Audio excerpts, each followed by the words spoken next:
It's time for the Miller's Edge with four-time SEC champion and two-time national champion Christian Miller. Once again with Christian Miller taking him down. Here's college football playoff national champion Christian Miller on Tide 100.9 and 12:30 a.m. WTBC.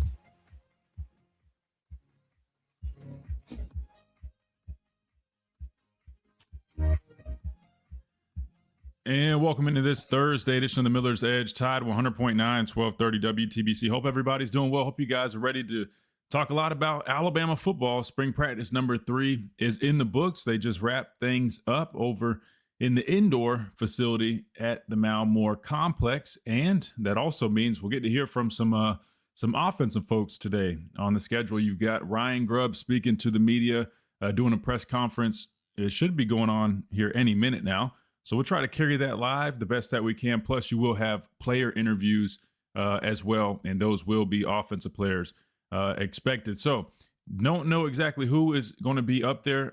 I'm clearly here doing the show. I'm not there, but we will just go off of what videos people are posting. I know Wyatt and others are up there, so there will be some interviews uploaded. So we'll get to hear from some of the offensive guys. I would imagine guys like Ryan Coleman Williams, maybe Daniel Hill. Don't expect to hear from the quarterbacks. I know everybody's probably excited to try to get to hear from those guys. But the bad news is the media department typically doesn't let the quarterback speak to the media until there's, a quarterback named starter. We didn't hear from Ty Simpson all the way until around I think it was at fall, right before we were about to play. So that being said, we will hear from some offensive players today. We will also hear from Ryan Grub, and we'll do those live. Then we'll also hear from our guests that we have lined up on Thursdays here on the show. We got Brandon Clear at 11:30. We'll talk with him all things spring ball related and college football related. Then at the top of the hour, we will hear from our official representation, Adam Lamparello of Lamparello Law, at the top of the hour, and we'll discuss a number of things, spring football for sure, but also we got to get his law and legal expertise on what's going on in Capitol Hill regarding college athletics. As you guys know, we talked a little bit about it. Coach Nick Saban and other various, faces and figures in the athletic world, especially around college athletics, commissioners, conference leaders, they all met with President Trump and other various officials discussing how they could come up with something to help college athletics. Well, we've got Adam, our official representation here on the show, and he's going to help us break down what can come about from that and what maybe some of these things that they could pass. And if they do pass some laws, what are the chances they actually get put through, right? So we'll talk with Adam about that here shortly at the top of the hour. But first, we're going to talk all things Alabama football. Again, practice number 3 in the books. Plenty of clips coming out, so we'll be watching those. We'll take a look at them. We'll discuss them. I know today was the first and one of the only media viewing periods for the spring. I believe there's only 2 this year, and today was the first one. The second being, I want to say the week leading up to A-Day, something like that. So if you guys want all the press from the media up there, this is going to be the one of 2 days that they can attend the practice portion, which it already has concluded. Again, it is just individual periods, like early on. They don't get to see any 11 on 11. So unfortunately, there's nothing to really break down from that aspect. Really just the clips that you guys see circulating online, very similar to what the media team put out a couple days ago, which they'll end up putting another one out at some point today. But still, it gives us something to talk about, something to break down. If you guys were curious about individual players a little bit more, you got a glimpse at the offensive line going through some drills. I know we got some little snapshots from the other video posted, but with the media being in attendance, you could really get people focused in on certain groups. So I know there's a lot of questions about guys working at certain positions, maybe some pecking orders. I always urge people, don't dive too deep into some of it because a lot of it is fluid and sometimes it's a little bit more of a seniority thing, but still you can always observe and really deep dive and find some little things here and there the deeper you look. So maybe we'll have some fun doing a little bit of that today. Let me remind you real quick while it's on my mind about our friends over at R&R Cigars. Plenty of action going on. You got the SEC basketball tournament going on, Alabama waiting to figure out who they will play. And if you're looking for a place to go watch it, man, look no further than R&R Cigars. You can always find them here in Tuscaloosa, 2703 Gary Fitz Street. Great place to go kick back, relax. And whether you're a sports fan, you're just a cigar fan, doesn't matter, man. Great environment, great ambiance. You'll love every bit of it. And not only do they have those premium cigars, best humidor in the Southeast, they've got over 160 bourbons for you to try. to sip on. Just make sure you guys do it responsibly. But I always recommend you guys, if you're looking for a place to go kick back, watch some sports, you really just hang out. Weather's getting nice. I know today's a little bit different. Drop back down. Really weird, man. Went from like 75 down to all the way around the 40-ish range. But still, really good place to go hang out. And if you guys aren't local, don't worry about it. Just go to their website, rnrcigars.com, and use that code Miller's Edge, no the in it, just Miller's Edge, and that'll get you 20% off. Yes, 20% off all your orders. And if you qualify, you also can get free shipping, and that should be nationwide. So make sure you guys check that out, man. Great gift idea.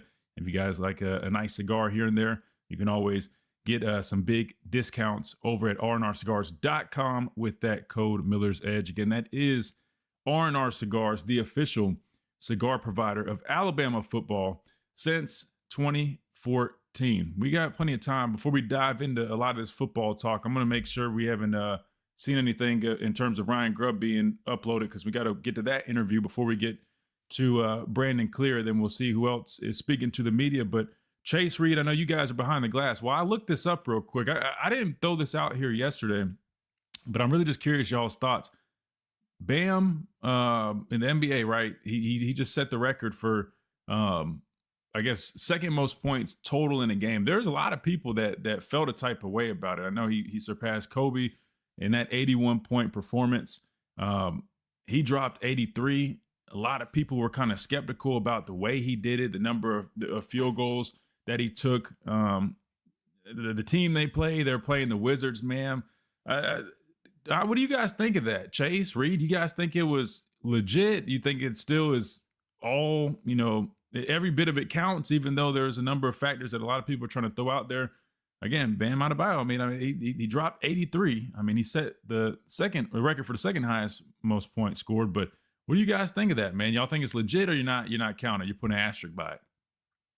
Honestly, Christian, I'm gonna say it's legit, because if you started actually watching toward the tail end of that game, or even not even the tail end, just really, I guess, going into half or start of the second quarter, they were starting to double and triple team him, and so it led to no other reason but for them to foul him. And I think that's what a lot of people are, I guess, frustrated is that the fact that he hit so many free throws during that game. And credit, I get it. I'd say, if I'm correct, I believe it was, let's see here, 36 of his 83 points. Some free throws? I was about to say, he had 43 attempts. 43? He made 36. And so I can understand why some people are like, oh, that's not legit. But at the end of the day, I'm not looking at free throws. I'm not looking at percentages. If you get to 83 points, then you get to 83 points. Yeah. You're right. That's how I initially was thinking about it. Because I didn't watch the game. But what was crazy is the number of tweets of people saying, almost not mocking him. Who was mocking him when he was at 50, 60? It wasn't mocking him, but it was man, to think that, he would actually break Kobe's record, almost kind of sarcastically. And there were so many tweets that people walked back damn, he actually did it. When I saw 83 points, I thought it was crazy. I saw when he made the final free throw, and I know people were upset about it, but at the end of the day, man, like you said, I'm with you. If you score 83, you score 83. Now, one could argue man, why were they trying to go after that? Technically, why wouldn't you? You know what I mean? I know it was against the Wizards, and I know it was definitely, first of all, it's not rigged. I know some people are oh man, that's part of the script. There's no script. But it was clear that they were trying to help him get there. And it's kind of why not? If you're in that range, you'll probably never come close to ever doing that again. And I know there's so much respect for the late, great Kobe Bryant. Hell, he came and spoke to the team. I had the honor of asking him a question, man. That was one of the coolest things. I think I was going into my senior year. But I get the whole respect deal there. But records are made to be broken. And it just think about it. He'll probably never even come close to that again. And I don't know when the next time we'll see somebody else come close to that. I guess to never say never, but 80-something points is crazy. I know a lot of people are even going as far as saying it makes you kind of second guess the whole 100 points by, was it Wilt Chamberlain? 100 points is absolutely insane. But I guess that was a different era back then. I don't know. We didn't bring it up yesterday, so I was just curious because I know a lot of people had been very skeptical of that whole deal. But Christian, let me ask 83 is 83. Yeah, go ahead. So I was just talking to Chase, and of course, I was not a full-on believer in the whole Wilt Chamberlain thing since he hit like quote unquote 100. But after seeing Bam Adebayo, and once again, credit 36 of those 83 points came from free throws made. But Bam's not even been known for really scoring, in my opinion. He's been more of a rim protector, defensive type of guy. With that, that's solely convinced me that the 100-point game from Wilt Chamberlain was real. I got to ask you, Christian, was it real or what was it? Was it a fluke? Listen, I'll be honest with you. I'm not enough of a basketball expert to say if it was real or not. Because I'll be honest, I don't even have highlights of Wilt Chamberlain's game or even have a clue exactly how it went down, to be honest with you. So I'm not the best person to ask that. I mean, if they say he dropped 100, I'll take their word. He dropped 100. Now, I just find it, I mean, I'm just 100 points in my head, like at the professional level, just sounds ridiculous. But then again, 83 is not that far off of that. The fact that Bam Adebayo, like you said, I mean, out of all people, dropped 80-something points. Like when Kobe dropped 81, and, you know, people could argue kind of about that whole, maybe not that one. Maybe I'm mixing up with, was it like his final game? What was it, that game where it almost felt like, I'm not saying people were like letting him do stuff, but it was almost like, maybe that was the other one where he dropped like 60 or something. Anyway, it makes you wonder though if the 100-point deal was something similar where, I don't know, how are you just a competitive athlete and you're just letting somebody score that many points? There's just no, I just personally, I don't know. I think it's legit to answer your question. I question the effort on the other end, knowing that those are other highly paid professional athletes that are supposed to be out there competing on the floor. I don't know. But when you're talking about basketball and listen, where basketball is at now, let's just call a spade a spade. I mean, if you sneeze too hard, they're going to call a foul. Like, even like that last foul on Bam, and I'm not hating on him. I don't want to sound like I'm hating on him. But even that last foul, like, I mean, like the rule is, you know, put your hands up to play defense. We all understand that. But I swear, especially, and it's worse in the NBA, I think, than it is in college. Maybe I'm wrong. That's just my opinion. I mean, you literally could, I mean, hands up, everything. But if your body's just tilted a little bit forward, man, whistle, foul. Part of the reason why I find it hard to watch basketball sometimes. I feel like they just call everything. Do you think that too, Reed? And if so, do you think the NBA is a little bit more, I guess, sensitive? The refs are worse when it comes to calls than college?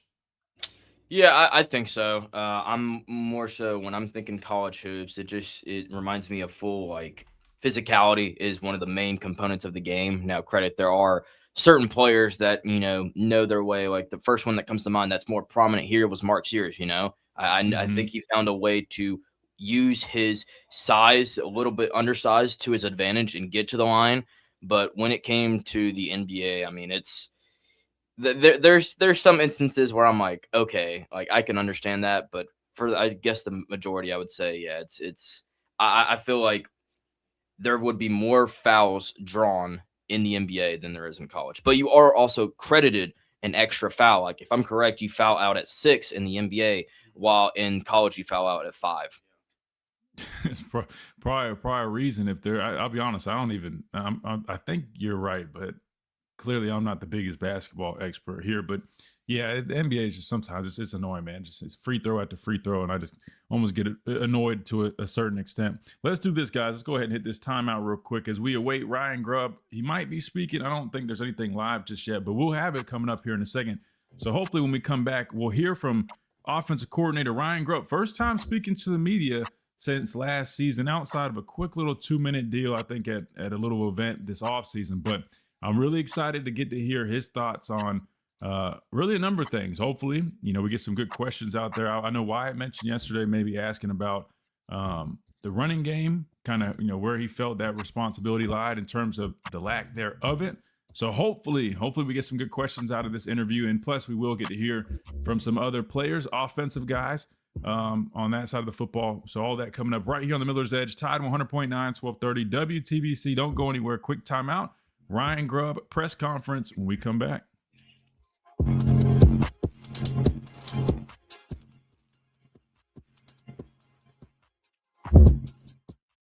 The Tuscaloosa Thread News Update.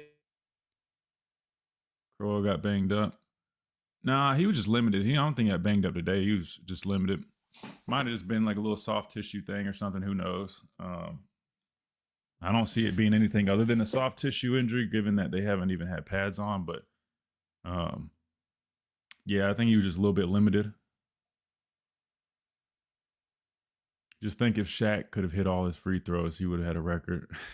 That's a fair point, man. Shaq definitely would have had even crazier numbers if he could really shoot free throws. That's a damn good point. Yeah, don't get me wrong. I mean, NBA is still solid. I don't want to sound like I'm hating on the NBA, but I definitely like playoffs better. I feel like the playoffs, they let them play maybe a little bit more. This feels a little bit different, but I can't, man. When I'm watching a basketball game and it just feels like it's foul after foul, it just, I don't know, it gets annoying. I think the refs in football just call the call and let it go to the replay and let them decide. That's why they're so quick to call stuff that shouldn't be called because it's the spur of a moment. You know, and speaking of that, that's why sometimes I'm like, man, I don't want to be too tough on refs because just think about how tough that would be. Tia said, whoa, Grub just said Jackson Lloyd's the guy at left tackle. Are you watching it live so you could share that with us so we can pull it up?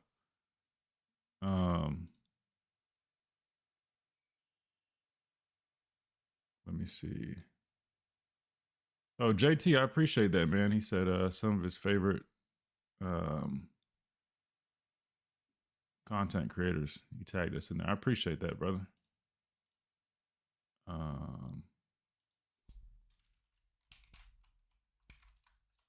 Where are you watching it at, Tia? I'm still trying to find somebody to post it. In the meantime, here, let me or are you just going off of Mike? I see Mike Rodak just tweeted that. Is nobody streaming it live? They stream Kalen DeBoer's live. I mean, worst case, we're gonna get to it, guys. But if we can't find it live, then unless you're there, I guess nobody else is listening to it. But here, I'll at least put these on. Let me put on these practice highlights for you guys in the meantime while we keep searching. For our YouTube folks, if you haven't, man, hit that like button, all that good stuff. You guys know the drill. And there's actually sound. I know you guys ask about sound. Here's some sound for you.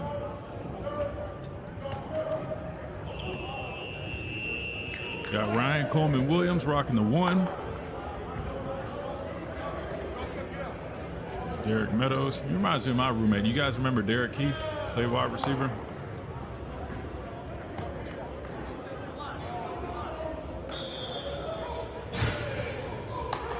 I don't know what is up with my camera today. It's a lag. Did he say Jackson Lloyd's the guy, as in like he is their left tackle, or did he say like he's the guy, meaning like they have a lot of confidence in him? We'll have to listen to it and kind of decide, I guess, or decipher exactly what he meant by that. If he did say it a certain way, excuse me.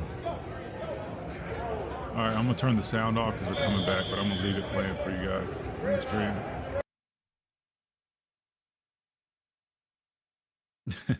Well, From, it's like an 8-minute clip, so I'll be honest with you. I mean, this video alone is as if you're really there because the media is only out there for maybe 15, 20 minutes, if that. So to be honest with you, the fact that they've got an 8-minute clip, that this is just like you being out there. Oh, crap, I forgot. I still got to subscribe to YouTube Premium. Now, listen, it wasn't From, it was Smitty. Before you say anything, I definitely planned on doing it. I tried to do it, but it took me, I forgot what happened though. It was something about when I tried to put my card in or something had happened, but I got you. I'll do it after we finish today. All right, here we go. And welcome back into this Thursday edition of the Miller's Edge, Tide 100.9, 1230 WTBC. We'll have the Ryan Grub interview for you guys as soon as it is posted. I was hoping somebody would be live streaming it. That way we could stream it live. But I guess they didn't give Ryan Grub as much love as they did Kalen DeBoer. They were streaming Kalen DeBoer's press conference from a couple of days ago live. I guess people are just locked in on writing right now because there are a couple tweets that are coming out as he speaks and as we speak, and one of them actually being a really big deal in my opinion. Now, I want to hear the interview and hear the answer myself before we kind of really I I guess, I don't know.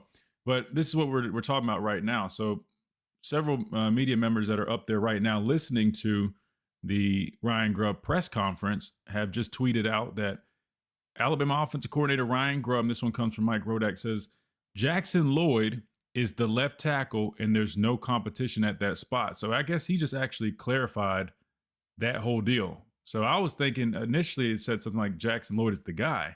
And this is why I was saying once we listen to it, we'll be able to hear it even better. I think that sums it up right there, though. That gives you enough context. That answers the question. So it sounds like Alabama's already solidifying their offensive line. A little bit of different vibe this year. Last year, remember, there was musical chairs going on for damn near 75% of the season.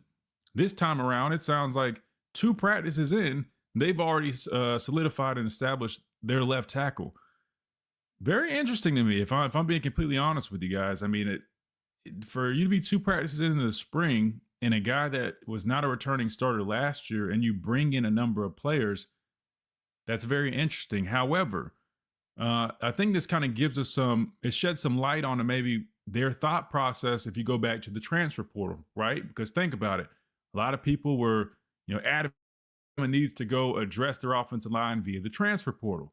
They need to get experienced guys that can come in and be plug and play starters. I myself being one of those people, feeling that Alabama really needs to do that. Why? Because to this day, and I said it months ago and I'll say it again, as great as Keelan Russell can and will be, and Austin Mack I think can be solid again. You can see them on the stream right here. If you guys haven't, check us out. You guys can watch us do the show and we can put things up like highlights like we have right now.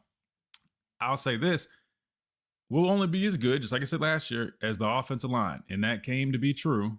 I don't want to be bragging about saying I told you so because it's not a good thing, but that's exactly what happened. I said it last season. I'll say it again this season. We'll only be as good as our offensive line allows us to be. And back to the original point, it's clear maybe why they had the game plan that they did via the transfer portal, and maybe they didn't necessarily feel the need to pursue players of that quote unquote caliber, or guys that you view as a plug and play starter right away. It's starting to kind of make sense, I guess, why they have more players from the portal that felt more like potential guys or maybe depth pieces. Why? Because it seems like they clearly had guys on this roster that they already themselves knew were going to be starters, as in Jackson Lloyd. Now, I haven't heard from him, so I don't know if he mentioned any other names on the offensive line. I'm not 100% sure the rest of the quote, but if you think about where we're at now, Jackson Lloyd being penciled in at left tackle. We already know Michael Carroll. They moved him to right tackle. I say moved because he initially came out of high school as a guard, I believe. Ended up earning this right tackle spot towards the end of the season last year. One would just assume that he's just going to assume that role right there at right tackle. So I will say this. If you feel comfortable already with your tackles, that to me already makes me feel a lot better. Now, we'll have to see how they all, it all works out and how they play. Even like a guy like Jackson Lloyd, I know they feel confident with him there already, but he still hasn't played any real games like that. He got some, cleanup minutes last year. But if you at least have your tackles solidified at this point, that at least gives me a little bit of reassurance. Because now it's like, all right, who are going to be the depth guys behind them? Maybe even a swing guy, if I had to guess. Maybe Javen James, who I think has experience playing both left and right tackle. I think maybe he's that kind of swing guy if there's an injury, if something, whatever, right? You always kind of have like that sixth guy. If you want to do some tackle over stuff, right? Bring in jumbo personnel.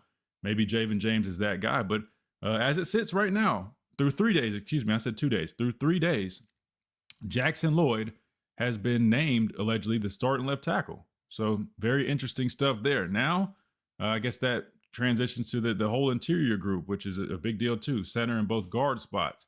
Will Sanders, a lot of people assume that he would step up into definitely a bigger role, probably a starting role. However, he is out right now this spring. I think he had an offseason operation, still recovering from that. So unfortunately, he's not taking part in spring ball, which is unfortunate for him, but it might be better for some of these new guys and young guys to be able to showcase what they can do and maybe kind of make a push for those spots. To my knowledge, I know some of the orders now, again, this could have just been a practice order, but I know they did have Nick Brooks, the transfer from Texas. He was in there, which looked like it was maybe, and again, I don't want to call it like the first team group because again, they're just going through drills. But I do know they did have Nick Brooks lined up at left guard, right? And we watched his tape. Definitely was some good. The Oklahoma game wasn't too bad at all, especially going against a really good front in Oklahoma's defensive line. However, the other games we watched definitely needed to be refined. Now, he was a young guy last year. He was a freshman, but if you're talking about just the tools he has to work with, I mean, he's like 6'7". I think he shed some weight, probably in that 340 range. So he's a taller guard, but I thought he moved pretty well. He did not do well in terms of exchanges, passing guys off. That was a big issue for him. There's a number of things, even just from a technical standpoint. He was very raw, but I think he has a lot of potential. So they had him working at left guard. I think we all knew this. Racing Delgatti, I think he's probably the betting favorite to take over at center. That's where he was working in this drill. Then at right guard, they had Mal Waldrop. So we'll have to kind of see how this whole group takes shape throughout the rest of the spring. But as of now, I know a lot of people have questions about the offensive line. That's where we're at right now. We're at a point where you got 2 tackles already named. So there you go. Left tackle, Jackson Lloyd. And I don't think he named Michael Carroll the right tackle, but I think everybody we know, right? He was the right tackle, starting right tackle last season. And safe to say he probably will be the starting right tackle this upcoming season. Anything else, Reed, Chase, that you guys have seen from any of these tweets as we wait on this press conference? I don't think I've seen anything else just yet. Maybe let me refresh my thing. I know we got to hit a timeout, but here's the clip, I think, of Ryan Grub speaking on. So let's listen to this, then we'll hit a timeout. But this is the snippet of Ryan Grub announcing Jackson Lloyd as their left tackle. Physicality and consistency, I think, are the 2 staples we got to see.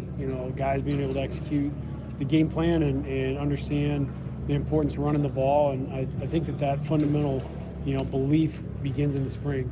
Just guys understanding that this has to be part of our DNA and to be able to, especially when you have a younger quarterback. I think we saw some of that obviously at the end of the season last year with Ty, where we could have helped him out more and taken more off his plate if we could effectively run the ball a little bit more. So this year, obviously that's a big focus. A lot of new pieces on the line. What does it look like to get a group of 5 to gel together? It's a ways away.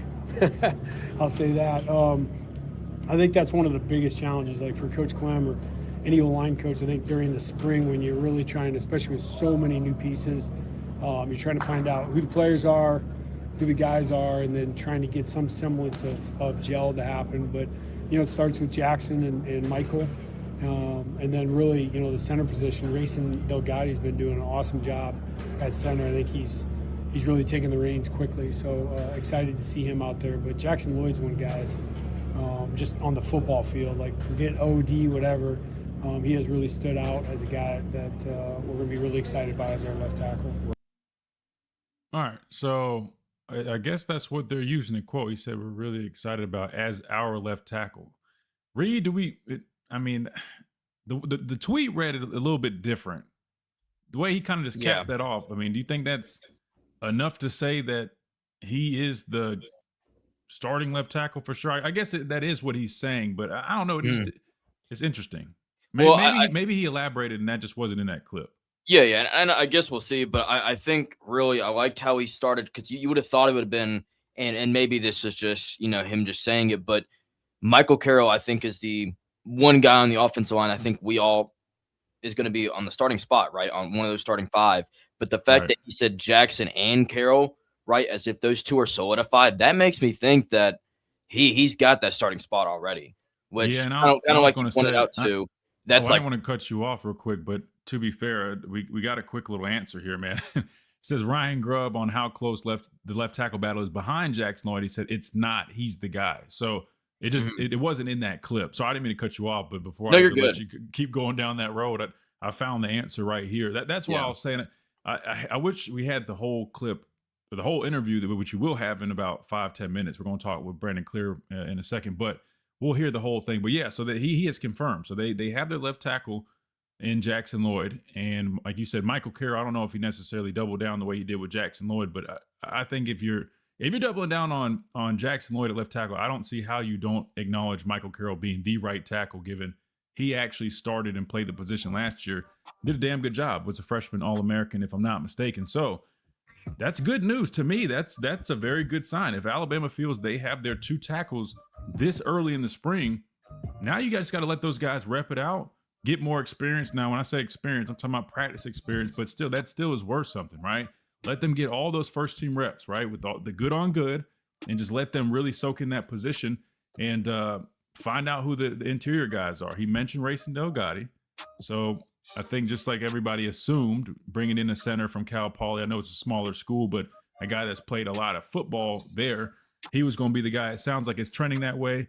So really, if we're being honest here, and we're kind of jumping the gun, right now, as we go to break, this would be your current offensive line, I guess, penciled in starters. Jackson Lloyd at left tackle. We'll skip left guard because that's an open competition. Center, we'll kind of halfway shade in a little bit. We'll half shade center for Racing Delgatti. We'll skip right guard. That's an open competition. The right tackle, you got Michael Carroll. So in my opinion, you really just got to figure out these guard spots for your first team unit the way it sits right now, according to Ryan Grub. So we got some updates on the offensive line, which is a big deal. That was one of the main positions I wanted to pay attention to this spring, and sounds like it's coming together a lot earlier than expected, which should be hopefully beneficial for this offense. We got to hit a timeout. We got plenty more to dissect and discuss.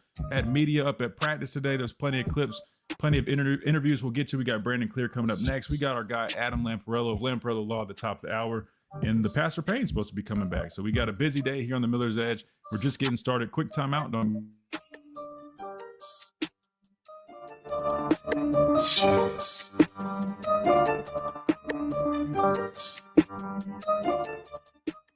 It's the great. So Lloyd, Sanders, Delgatti, Waldrop, Carroll. I would say, I think there's a good chance Sanders is definitely in the mix for sure. You know, he's just bouncing back from that injury. I wouldn't be surprised if they give that Nick Brooks, he's not say kid, give that young man a look. Trying to think. I know Landon was big on, what's the guy's name? From Ole Miss, Ethan Fields. You know, but it's starting to sound kind of like what I was almost wondering. The way they addressed the portal, to me, felt like, man, they're really high on the guys that they already have, or their evaluations of these players that they're bringing in are a lot stronger than mine or any of these other folks out here that have watched some of these transfer guys. Nick Brooks at right guard. He was working at left guard today in practice, but it's probably, either or. I think at Texas, when I watched his tape, I want to say he worked at left guard as well. If I'm not mistaken, I might have it mixed up. I don't know. You want to see more Edwards? Wait, more Edwards. Which Caleb Edwards, tight end, or Jare Edwards? Probably talking about Jare Edwards. There are some clips of him on X. I'll pull it up for you real quick. I got you. We need this full clip to drop. So did Dwight just tag us in it? Yeah, there you go. All right, yeah, we got the full interview. How long is it? 10 minutes? All right, so what we'll do is, because we got Brandon Clear on the line. I know you guys are probably eager, but what we'll do is we'll have Brandon on here for like 10 minutes. We'll go to break, then we'll play Ryan Grub, if y'all are cool with that. I know you're eager to get to it, but I do want to get to our guest. I don't want to leave him hanging. Yeah, they had Mal Waldrop. But now, again, to be clear, Carson, always be a little cautious when it comes to those drills, because sometimes it's a little bit just of a pecking order. It wasn't like they were in some team drill and he was rolling with the first group. But yeah, I think in the drills he was technically in the first group. But it could be a little bit of a seniority thing, a pecking order thing. He's been on the team, you know what I mean? So just like, for example, in the running back drills, Khalifa, the transfer from Tennessee, he was ahead of, EJ Crowell, right? There's no doubt in my mind that EJ Crowell is going to surpass him on the depth chart, but pecking order, that whole deal, it was like Daniel Hill, Kevin Riley, A.K. Deere, the Khalifa guy, then some other guys. So a little bit of a pecking order deal. Did I see Nick Kelly's tweet? Let me see. What was it? What was it about?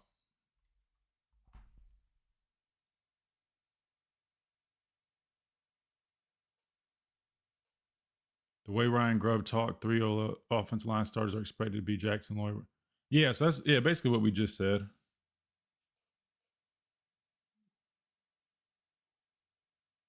Yeah.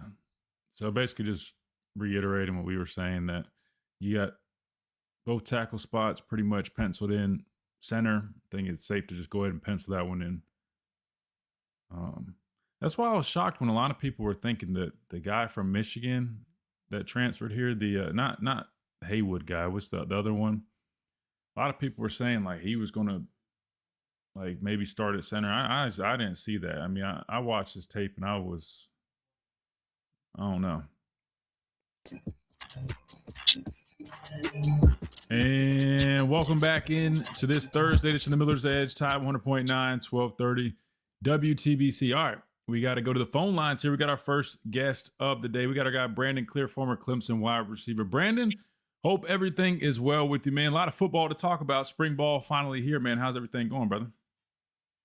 Christian, what's up, man? It's been a great week. We're getting a little bit of snow randomly over here. It's been beautiful weather. So, yeah, man, I just needed to be 70 and above for the rest of the year. Yeah, well, I wish. Listen, we were at that 70 point for the last week or so. Then all of a sudden, it dropped down to like 45 degrees today. So I don't know, man. That's Alabama weather for you. I think you know about all that. You have an idea about it. Absolutely. No doubt. Well, tell me, man. So listen, we're 3 practices in. I know you've probably been keeping up with some of it. Media was out at the beginning portion of practice. They've had some interviews. Unfortunately, we hadn't played the Ryan Grub interview just yet. We will once we wrap things up with you. But we did hear something pretty explosive from Ryan Grub. And he basically dropped a bombshell by saying, hey, Jackson Lloyd is our left tackle, which to me, that kind of caught me off guard because number one, left tackle is like the most important position on the offensive line. We all know that. But 2, we all thought it was going to be a competition going through the spring, right? I mean, you bring in Javen James from Mississippi State, who when I saw him on tape, I'm like, I wouldn't feel comfortable penciling him in at starter, but I could definitely see him competing there, right? You got a guy in Jackson Lloyd who last year I know they were high on him. His development was trending in the right direction, but he just wasn't quite there. But 3 days in, Brandon, they've named Jackson Lloyd as a starter at left tackle, which basically you got him at left tackle. We all know Michael Carroll is going to start at right tackle. Rayson Delgatti, the way Grubb spoke of him today, kind of, I would say he's like halfway shaded in as a starter at center. What are you thinking of the way this offensive line group is coming along, as now it seems like the only spots competing for right now are the 2 guard spots?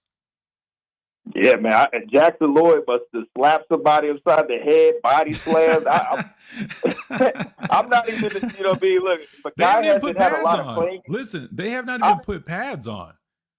That's what I'm saying. I'm like, man, he must have. I don't know what he did that impressed him, but again, if he's saying that, that means Clem was like, hey, this is the guy. And again, we're not at practice, so we don't see movement. We don't see anything other than the little quick clips they show. And I know you have probably more connections into the team than any of us combined.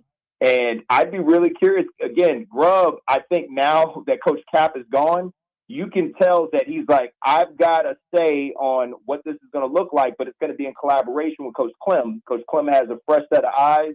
He has no, there's no favorites there. I think everyone knew that Carroll was the only one that had his position solidified, but you bring in 2 or 3 guys during the portal window, and I'm expecting an open competition. So the fact that he locked that up, and we're not even in the summer ball, he must have been doing something that was just showing the staff that they can trust him, that he knows the plays, that his movement and his size and his athleticism is something they're going to really value. And it was, again, look, no knock against Proctor. He's a great player, and I think his size was not ideal for this whole offense, right? They need movement, they need pullers.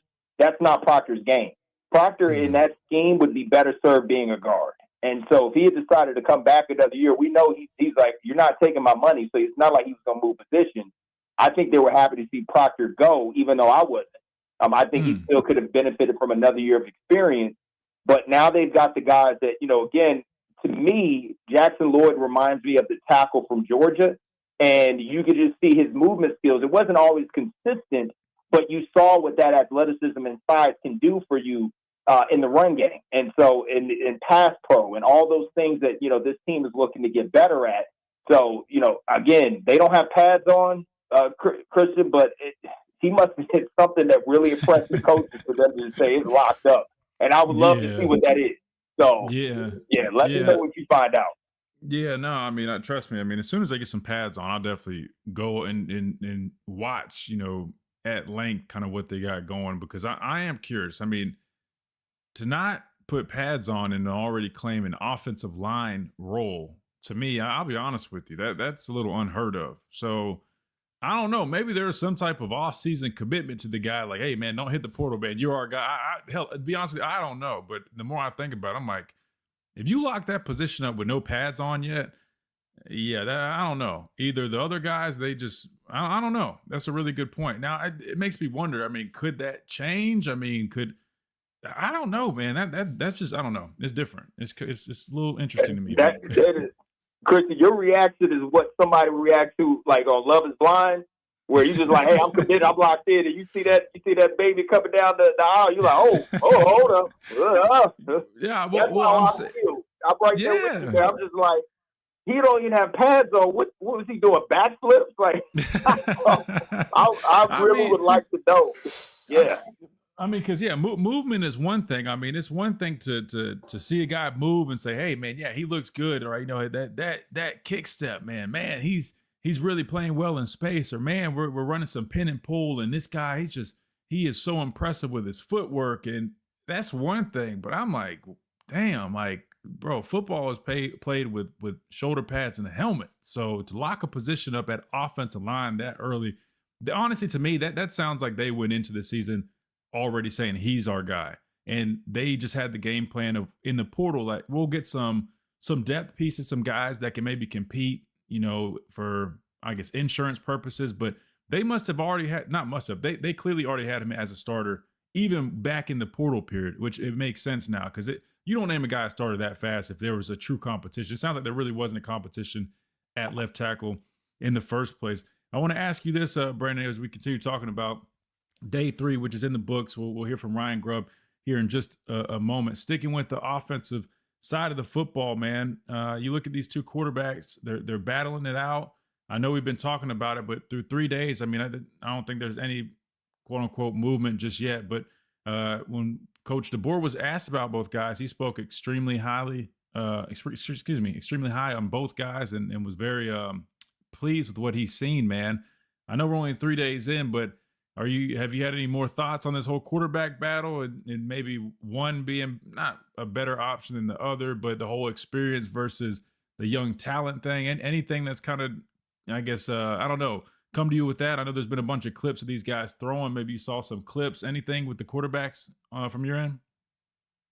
Yeah, so we saw a couple clips, and it looks like obviously Mac is taking the initial reps.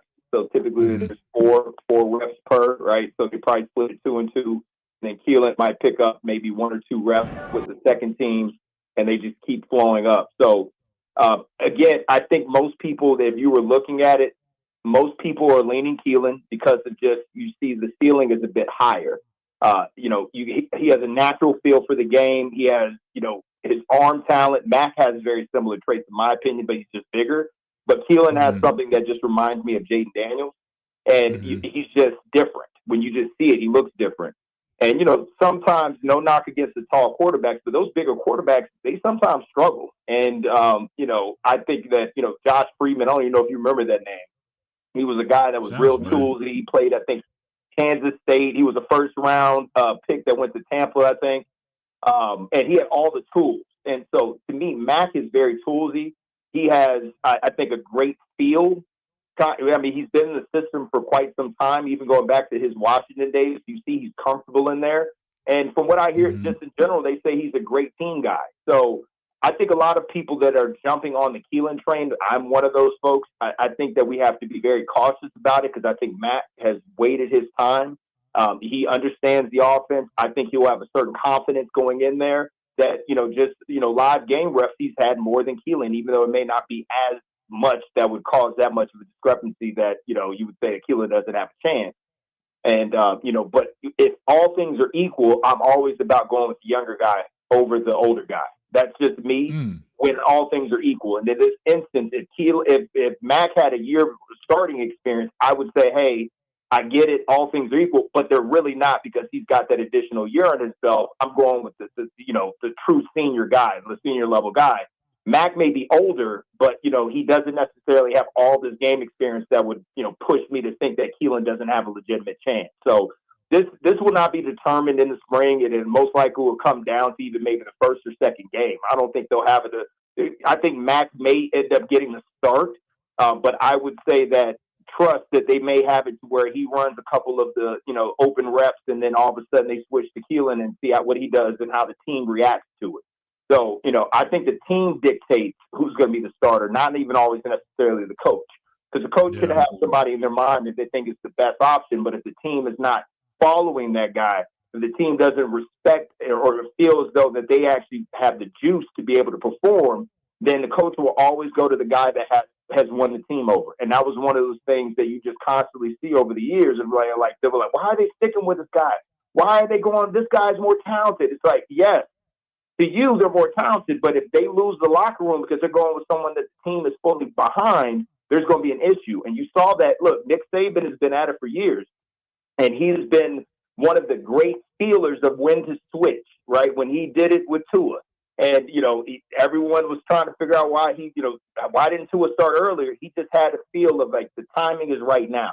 And so he does that. Jalen Milroe, you remember back when they ended up going with the Buckner? That was it. It was the quarterback from Notre Dame. You saw that, like Tyler Buckner, right? And you saw the team came out flat, and they looked like they were irritated. Like, why are you got this guy coming in that can't even complete over 60% of his passes, and he's a scrub? That's how you looked at when you saw the team and how they were playing. So the coach can make a decision on the quarterback, but if the team doesn't play for that quarterback, his hands are tied. He's got to make a change, and that's why he said, "Hey, moving forward, Jalen's our guy," because Jalen had won the locker room. And so you just saw that, and I think that's why a lot of times we got to be patient and understand these coaches may have some perspectives, but the team is going to dictate who ends up starting. Yeah, no, you're 100% right. And I think both those guys, man, they probably got great relationships with the team. It's probably going to be a tough one. It's really going to be close. But like you said, if it is that close, I'm in agreement, man. Maybe just let the young buck take it on over and let him grow with it. Because you just watch him, man, the touch he has with the football and that X factor, in my opinion, that I've kind of seen from him since he's gotten on campus. I just feel like he's the guy that's going to give you the best chance to get where you really want to go. No shade towards Austin Mack. I think he's a great quarterback, and I think he can do a lot of good stuff as well. But just something different about Keelan Russell, man. But we'll have to see. I want to ask you real quick about the running backs, man. They got some clips here on the screen playing, and Daniel Hill, he's lost some weight. We talked a little bit about that, I believe, last time. But a guy whose name that I feel like gets lost in the conversation that I feel like people need to stop sleeping on is a young man, Kevin Riley. That's a local product. He ended up surprising a lot of people last season with some injuries that we had, and he ended up stepping up early on in the season, kind of got buried a little bit as the season went on. Other guys got healthy again. But I think he's added a little bit of weight, and to me, he's one of the most explosive backs that we got. Do you feel like, Brandon, he's a guy that could potentially step up and maybe be a name to watch this upcoming season that maybe people aren't really talking about right now? So I agree with you. And when you watch him, he has juice. And you just can't explain it. There were times where I was like, man, I don't know why he's not able to break longer runs. Because when he hits the hole, he's hitting the hole. And I think a lot of that was probably just offensive line play. And there were a couple of times I saw him get in there. His blocking wasn't up to the standard that it needed to be for the coaches to feel confident enough to have him continuously take on the 3-down back role. And so then he ended up becoming more of a gadget guy. He has great hands, tremendous catching. And if you were to ask me if his blocking improves, he's put on some size. Look, it's not that I don't like Daniel Hill. I think he's a unique back. He's a big body. I think he's great in the red zone. I think he's someone that has a lot of potential that was untapped, and that may be attributed to the injuries he had during the spring. But Riley is someone that he just has that burst and juice that, to me, if they have made progress going into the season, I actually would have him starting over even Daniel Hill. And that's just me. That's my preference. I like guys that, especially at running back, I need someone that has the ability to have potential patience, but if, push comes to shove, he can create. I just don't think he got enough touches to be able to start getting a feel. So we got to work with what we have, and I think that's why A.K. Deer and Crowell are going to start pushing. And I'm concerned that all of a sudden they're going to bypass Riley, not because he's not talented enough, but just because he hasn't been given a fair shot and opportunity to be able to really just propel his performance forward because he doesn't have enough touches. So if I were the coaches, I would split the reps between him and Daniel Hill. And then when we get into game time, just see what he could do if he has a couple of series under his belt consistently. Because we saw it against Florida State. I think that he just hasn't been giving enough opportunities. And I've seen Daniel Hill. I think he's going to improve this year. I'm not sold yet. And I think that they're going to be doing the team a disservice if they do not give Kevin Riley an opportunity to show what he can do. So I agree with you, man. He's just getting lost in the shuffle. Talking about Crowell, I'm like, Riley is just as talented to me. He just needs an opportunity. So I know the coaches have probably told him that, and hopefully they're going to be really sticking to their word.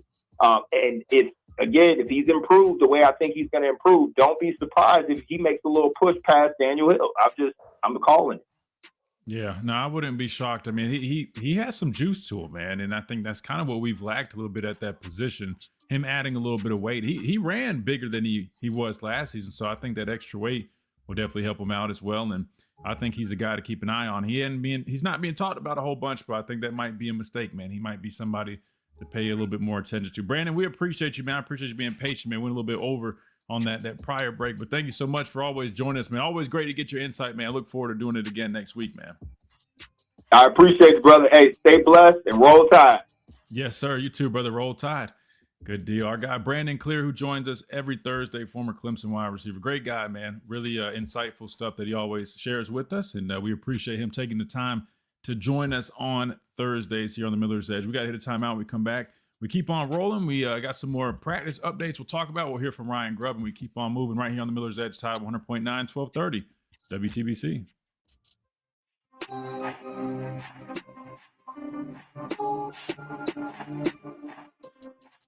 Under the biggest cactus in town, Taco Casa. Quality is number one. You got to start with a good quality product, but it's got to be.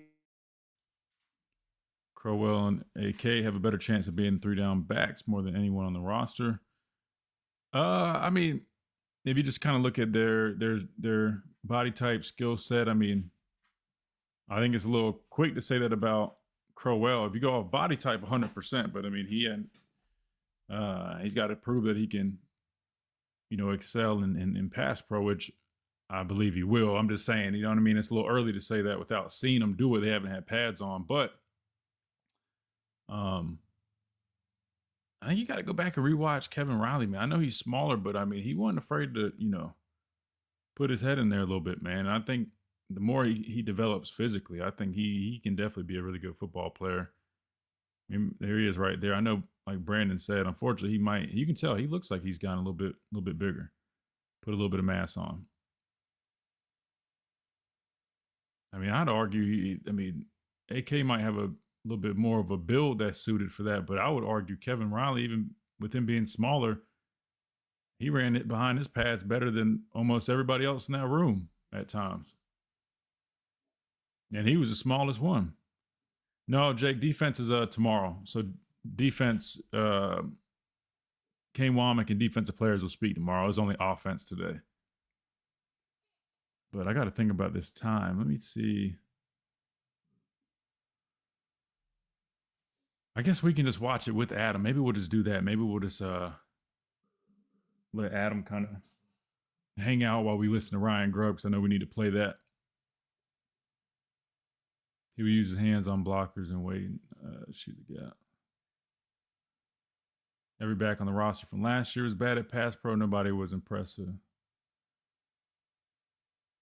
I mean, like I said, I would go back and watch Kevin Riley early, man. I mean, I think he definitely has some stuff to work with. I mean, it's tough when you got, an offensive line, especially think about it. When Kevin Riley was getting the bulk of his snaps from last season, that was when the offensive line was doing the most of the musical chairs, and there's a lot of inconsistency. I'm just saying, like, and I'm not the only person. I mean, I remember Trent Richardson, a handful of people that were watching those first few games. Everybody was mentioning Kevin Riley. You know, he just had that pop to him. He had some explosiveness. I mean, he just looked different than other backs. Yeah, I think, if you think about it, I mean, you're going to go off of what you saw most recently. You didn't really see a whole bunch of Kevin Riley at the end. He was banged up. He didn't play nearly as much as the other guys. So I think it's a little easy at times to just kind of have the other players, you know, at the forefront. But I think if you really go and watch all of his snaps, right? Like if you're just doing a deep dive on each player and like what they bring to the table, if you watch his snaps and watch some of Daniel Hill's snaps, I'll be honest with you, I'm a lot more impressed with a guy like Kevin Riley, personally. I think Daniel Hill is a lot more potential. You know, it's like, man, like he had a couple runs towards the end that you're like, man, there you go. But Kevin Riley came out the gates like that in the opening few weeks. He just kind of got passed up and had some injuries as well. I'm not saying that means he's going to be the guy. I'm just saying I think everybody's talking about everybody else in that room except him, and it's just kind of interesting because to me, he was from a tools and traits standpoint, he was one of the best ones in the room when he was healthy. And welcome back into this Thursday edition of the Miller's Edge, Tide 100.9, 1230 WTBC. We're talking some Alabama football, plenty of it. Day 3 in the books. Spring practice is up and running, man. They still don't have pads on. Looks like they're still working with wait, or am I tripping? Wait, they had shoulder pads on today. Hold on. I'm like over here sitting there talking. I'm like, wait, they haven't had pads on. But now that I'm thinking about it, they literally had shoulder pads. They did have pads on today. Yeah, I think it was shells because they ain't got they don't have like thigh or knee pads on or anything like that. Yeah, I was about to say I'm over here saying, oh, they haven't had pads on, and I just realized they do have pads on today. But the problem is why they don't. Their version of shells is so crazy because number one, like everybody's practice pants are just cut practice pants now. Like when we went shells, it was always like our shorts. I don't know if this is like a new deal that they do now. If they have specific shell shorts that are literally just cut practice pants. Like what's funny was I think it went from being a little bit of a style thing. Guys just were doing it. Guys were cutting it. And now it looks like the whole team is doing that, which I didn't even think about that. But anyway, yeah, so they did have some pads on today, more of a shell type deal. But they were in the Tate Sandals out there on practice. Yeah, which is, I mean, talking about bad habits, man, because you can't roll them pants up in a game. You're not supposed to. If you ain't got your knees covered with your pads, man, they actually can flag you or something like that. Anyway, that said, thud in shells is almost the same as full padded practice, to be honest with you. There's hardly a difference, especially because most teams never go full, tackle to the ground anyway. So, so you did have a shell practice. I wasn't even really paying attention. I was just assuming those were spider pads because half the time these pads are so small nowadays. Everything's so concise. Can't even tell. That said, big shout out to Brandon Clear who just joined us via the phone lines. We got to hit this top of the hour break. When we come back, we'll keep talking Alabama football day 3 practice recap. But when we come back, we'll hear from Ryan Grub. We'll be joined by our guy, Adam Lamparello, official law and representation here on the Miller's Edge, Lamparello Law, Education, and Advocacy. So we'll listen to Ryan Grub together. We'll break it down. We'll respond to it, and we'll continue talking Alabama football right here on the Miller's Edge, Tide 100.9, 1230, WTBC.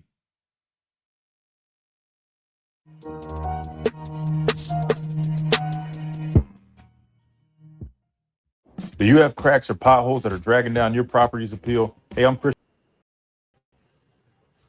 Adam, what's up? Can you hear me?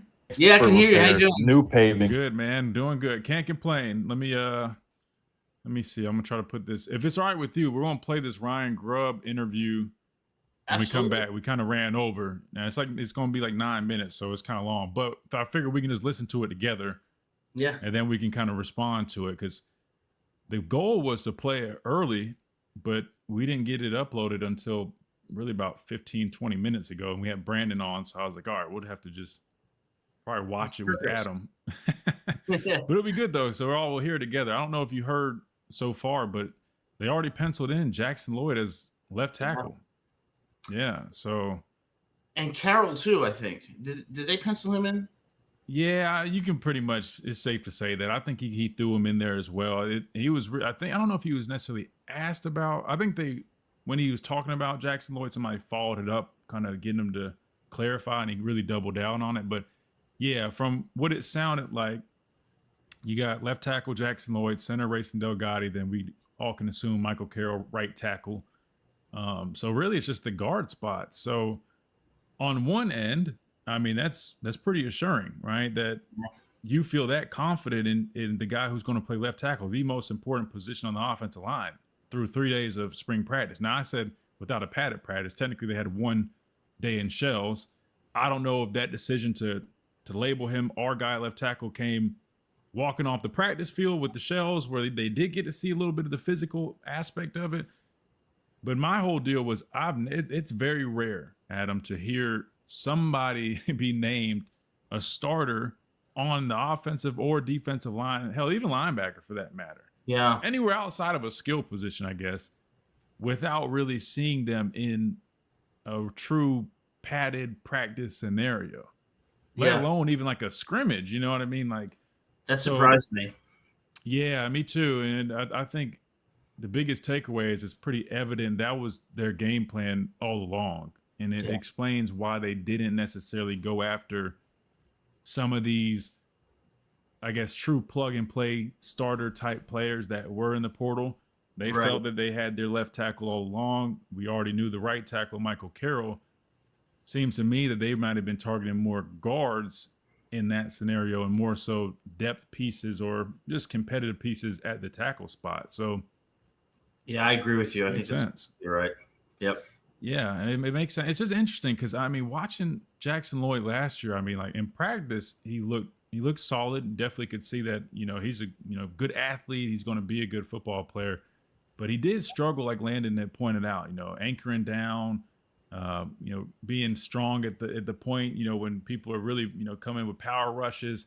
Yeah. Just giving up a lot of ground. So that's why I just was shocked that they didn't wait until they got to maybe see him a little bit more in those settings. Because to me, I mean, I think if you look from an athleticism standpoint, I think he's very impressive. But I want to see, has he made steps from a power perspective? Can he hold up better? Because that was the biggest issue I saw out of him last year, which, I mean, you're a true freshman. It makes sense. But I don't know. Maybe his weight room numbers were just off the charts. Yeah, it's surprising. I'm not sure how to interpret it, whether it's a good or a concerning thing. That, I mean, well, somebody had an interesting point. They said if he's already naming him a starter at left tackle, that's pretty much an indication that Clem probably didn't have much of a say in that, the new offensive line coach. No. Yeah. You know what I mean? There's no way that guy made that decision, I don't think, off of 2.5, 3 practices. That sounds a little bit more like that was already they had to have known this, probably. It's what it sounds like. All right, here we go. I'm going to bring us back. We'll watch this first. We'll talk about this and then talk a little bit of that Coach Saban stuff. Okay, great. And welcome back into this Thursday edition of the Miller's Edge, Tide 100.9, 1230 WTBC. Big thanks to Brandon Clear, who just joined us on the phone lines, former Clemson wide receiver. He does it every Thursday. Got his insight on some of the latest coming out of Alabama spring practice day 3 in the books. Now we're joined by our guy, our official representation on the show, Adam Lamparello of Lamparello Law, Education and Advocacy. Always enjoy getting him on here. Talk some football. Definitely going to talk any legal questions that we have. We're going to ask Adam. He's the expert. That's why we enjoy getting him on here to get his expertise. And we got some good stuff we're going to talk about with him here in a moment regarding Coach Saban going up to Capitol Hill, being involved in that roundtable discussion involving a number of sports figures, coaches, commissioners, athletic directors, and definitely want to pick Adam's brain on that when we get to that. But first, Adam, number one, welcome in. How's everything going? Doing great. Thanks so much for having me on the show. Great to be here. Always, man. Excited to do it, and always excited to have you. But first, we're going to sit down. We're going to listen to Ryan Grub speak to the media today after practice together, because we finally got the full interview uploaded, and we got to hear the big news about Jackson Lloyd, but now we'll get to hear it because we read it. Now we get to hear it ourselves, really determine kind of the flow of it. Plus, I'm sure he addressed a number of other things. So without further ado, let's hear from offensive coordinator Ryan Grub. Coach, how the quarterback looking? There, one. Right away. Good job. Lead up. They're doing really good. I thought first 2 practices were awesome. Today there was a little bit of a regression, but heavier install, so there's some things I had to work through today. But they're both doing awesome. Competitive. They got the right spirit in the room. They're attacking all the preparation. They're doing a really good job. What do you need to see from both of them this spring? Control the offense and take care of the football. I mean, I think that's the first thing. You know, the locker room piece has to build. Both those guys have to build in a leadership position. But just being able to control the offense, take care of the ball, and, just run the system. From a play style standpoint, how do they differ in your eyes? Yeah, well, I mean, I think obviously Keelan is a really, really good athlete. So I think his feet probably come into play. I think you saw in the Rose Bowl, obviously, Austin can run a little bit. He had a scramble touchdown during the season as well, so it's not like Austin can't run, but there's a piece of athleticism there with Keelan that's different than some guys. And then as far as arm talent, they're both supremely talented as far as pushing the ball in the field. So there's not going to be a throw that I have in a game plan that I had one but I couldn't do with the other. Both have quick releases. Accuracy is something they're both working on, but very similar guys. I don't think other than Keelan's feet there's a massive difference other than size. What do you want to see from the offensive line at this point? Physicality and consistency, I think, are the 2 staples we got to see. Guys being able to execute the game plan and understand the importance of running the ball. And I think that fundamental, belief begins in the spring. Just guys understanding that this has to be part of our DNA, and to be able to, especially when you have a younger quarterback. I think we saw some of that obviously at the end of the season last year with Ty, where we could have helped him out more, taken more off his plate if we could effectively run the ball a little bit more. So this year, obviously that's a big focus. A lot of new pieces on the line. What does it look like to get a group of 5 to gel together? It's a ways away. I'll say that. I think that's one of the biggest challenges, like for Coach Clem or any line coach. I think during the spring when you're really trying to, especially with so many new pieces, you're trying to find out who the players are, who the guys are, and then trying to get some semblance of gel to happen. But, it starts with Jackson and Michael. And then really, the center position. Rayson Delgado's been doing an awesome job at center. I think he's really taking the reins quickly. So excited to see him out there. But Jackson Lloyd's one guy just on the football field, like forget OD, whatever. He has really stood out as a guy that we're going to be really excited about as our left tackle. Ryan, what's it like? I assume you looked at film last year, obviously before you had the spring practice in the offseason. Did you look and go, man, I should have run it there, I should have run it there? Or did there any self-reflection like that? I wouldn't limit bad calls to run game. I mean, I think there's plenty of good calls to make out there. And yes, certainly we go through every aspect of the game plan and, where you can run the ball more, where those hits happen, what you did right or wrong in the red zone. So yeah, absolutely that has to be part of it. And I think, the reality is when you look at it and you're that poor at running the football, obviously you got to put a lot of attention back into that and see if, what's the reasons, how much of it's personnel, how much of it's scheme, and then, own the losses and get better at it. What do you see in the portal from the 2 Michigan transfers, Ty Haywood and Caden Strahan? What do you see from them in the portal, and what have you seen from them so far? Yeah, Caden, had one start, I believe, against Texas in a bowl game. And, he's playing guard, which is a little out of position for him. He's probably a more natural center. But he didn't look overwhelmed for a young player, and that was something that we felt good about because he's big, but he's not like a big, long 6'5" guard or something like that. So just to see him be able to hold his ground in that was something that really stood out. And then Ty was a guy that was recruited here prior to me being here, and we had a lot of interest in him back then. Had a little bit of film at the end of some games where he showed some position flex where he could play guard or tackle. Where do you see Ty as a guard or tackle, and is there going to be an emphasis maybe on keeping him at one position to allow him to develop? Yeah, I think that would be the case for all the guys, is trying to find a spot where just get him off the ground, get him feeling good. Ty started out with a little bit of tackle. We've moved him inside to play some guard. He's looked fine at both of them, honestly. He's so young, that you just got to keep working with him. Ryan's played a lot of football, but what are your keys to getting his game to that next level, whether it's consistency or whatever? I mean, I could tell you all the easy answers, but I think for Ryan, I think just let the game come to him. He's so naturally talented, and he's such a hard worker and a great kid. The ownership that he had after the season, I think is something that really stands out to me. And then, honestly, just a concerted effort on our part to make sure we're getting him enough touches in every game. If we can't get him the ball down the field, got to find a way to get the ball in his hand early. He's shown that he's really, really electric. And so if there's issues with contested catches and things like that, you got to be more creative and just find ways to get him the football in his hand. At quarterback, how important is knowledge of the system and experience and time in the system for what you guys need to be able to do?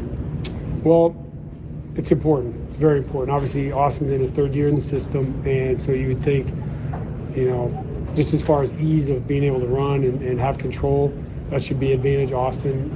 But I would say Keelan's extremely intelligent, and that has not been an issue. It's not a limiting factor for him. But at the end of the day, it's who has the most production, who's the best guy on the field, take care of the football, getting it down the field, scoring touchdowns.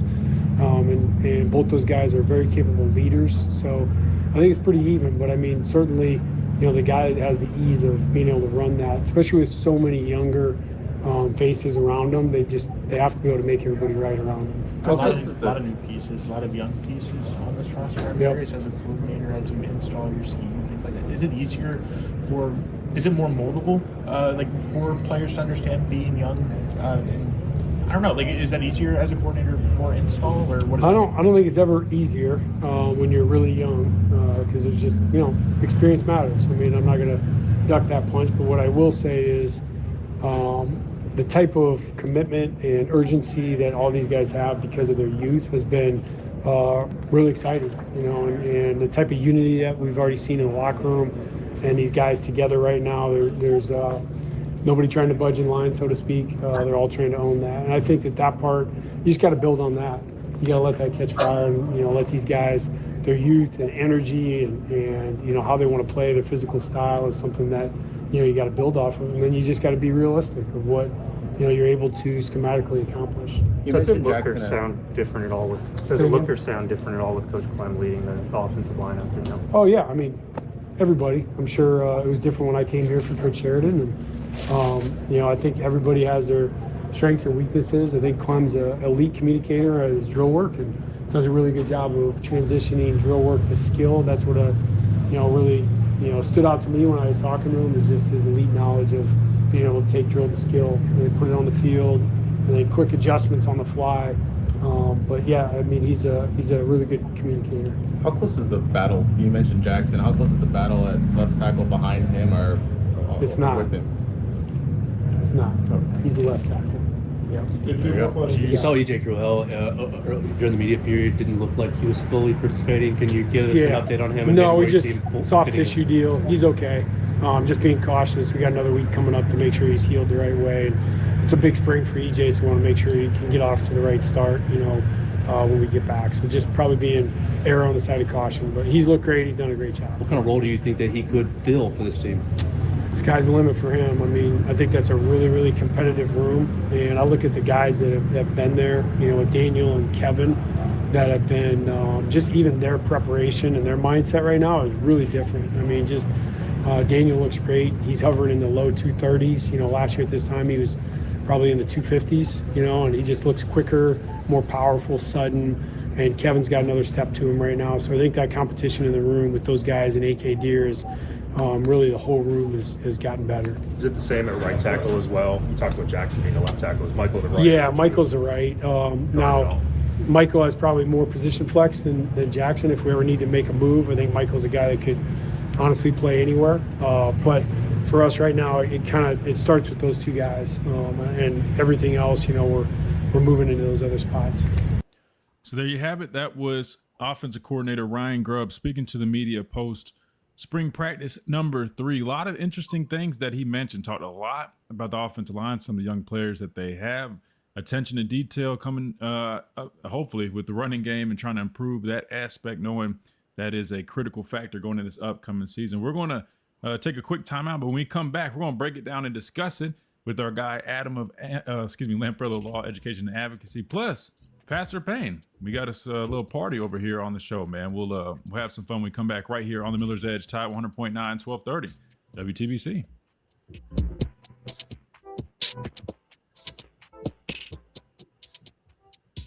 after a wreck.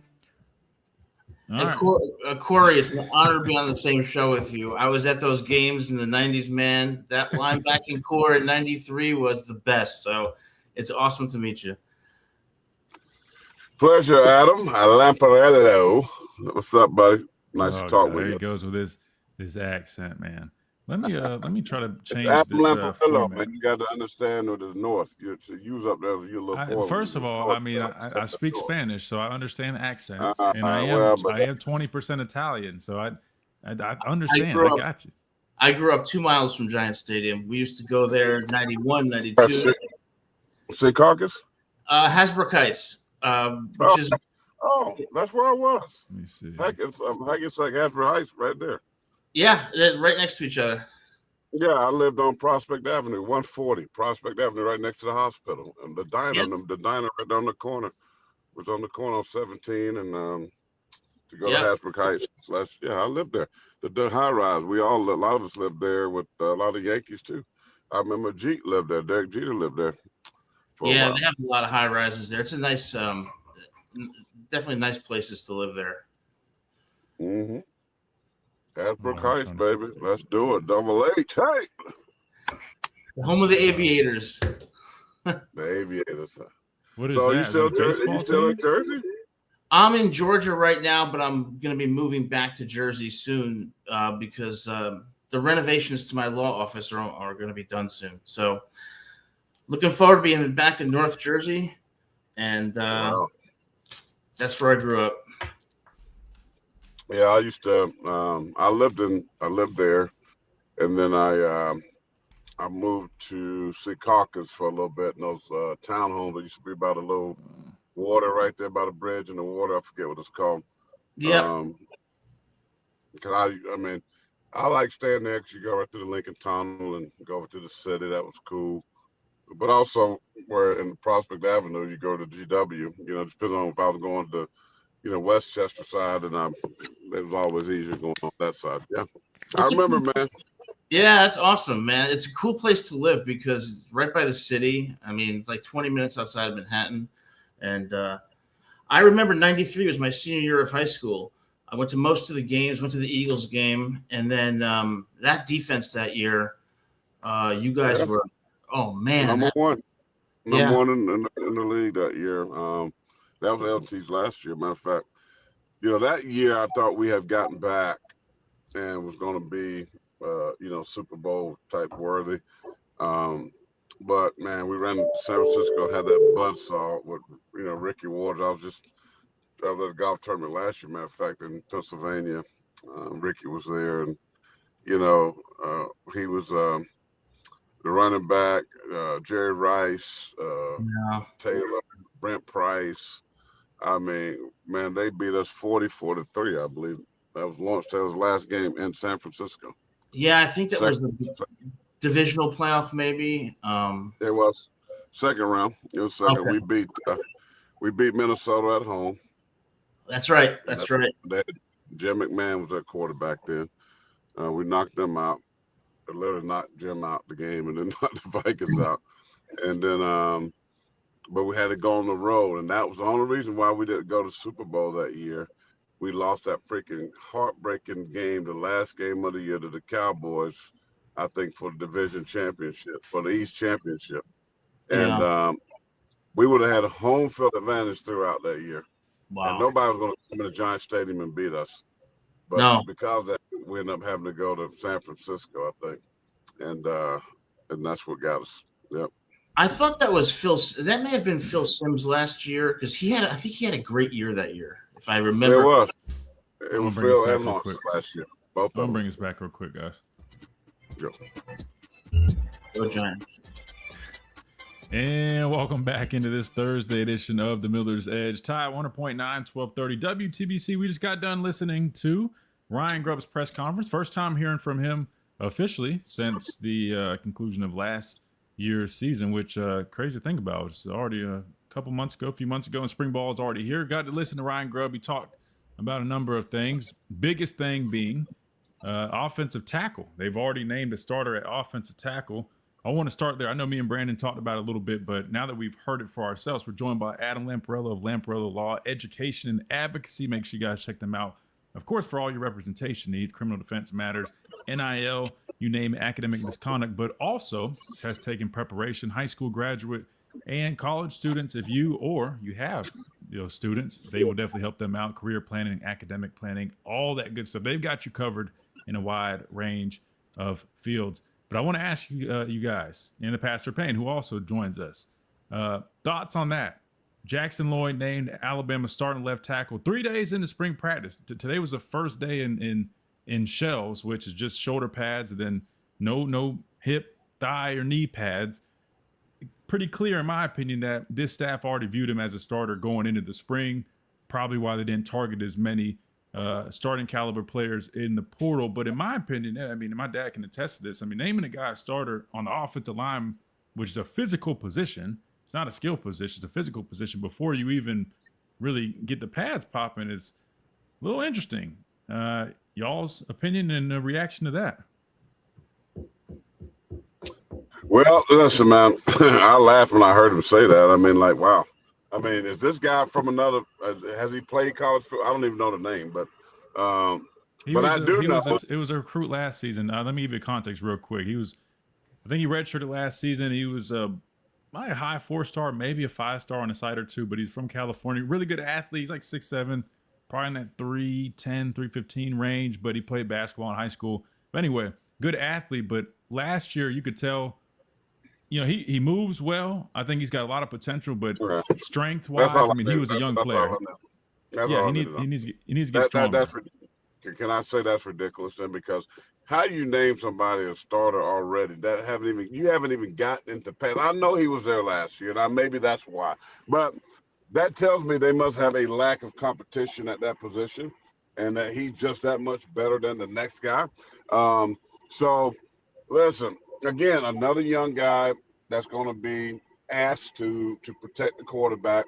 Probably going to be Austin Banks, because he said basically what I said the other day. Experience matters, and the fact that he knows the offense matters, the fact that he can control. So it looks like Austin Banks going to be the starter for Austin Mack, whatever his name is. But my thing is this, Mac. Who's Austin Banks? But anyway, I think it's too early, and I think that they can make a change in spring practice. If somebody jumps up and plays well and is able to compete, then I don't think he should have said that the guy's a starter. I think he should just left it open and let the guys go play. That's my opinion. Yeah. Adam, any thoughts on that? Yeah, I agree. I was really concerned when I hear that Jackson Lloyd's going to be the starter. We haven't really seen him play.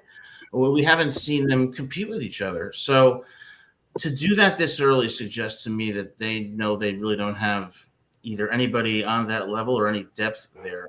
And when you look at that decision, coupled with the fact that every offensive lineman is going to be a new starter, that raises concerns to me about how are they going to function as a unit? Are they going to be cohesive? And he talks about physicality and consistency, Grub did, and that's certainly true. What I want to see also is quickness and speed. I want to see them be able to move laterally very well and be able to, hold blocks and be very physical. Mm-hmm. I just think that right now, I'm more concerned than I am reassured.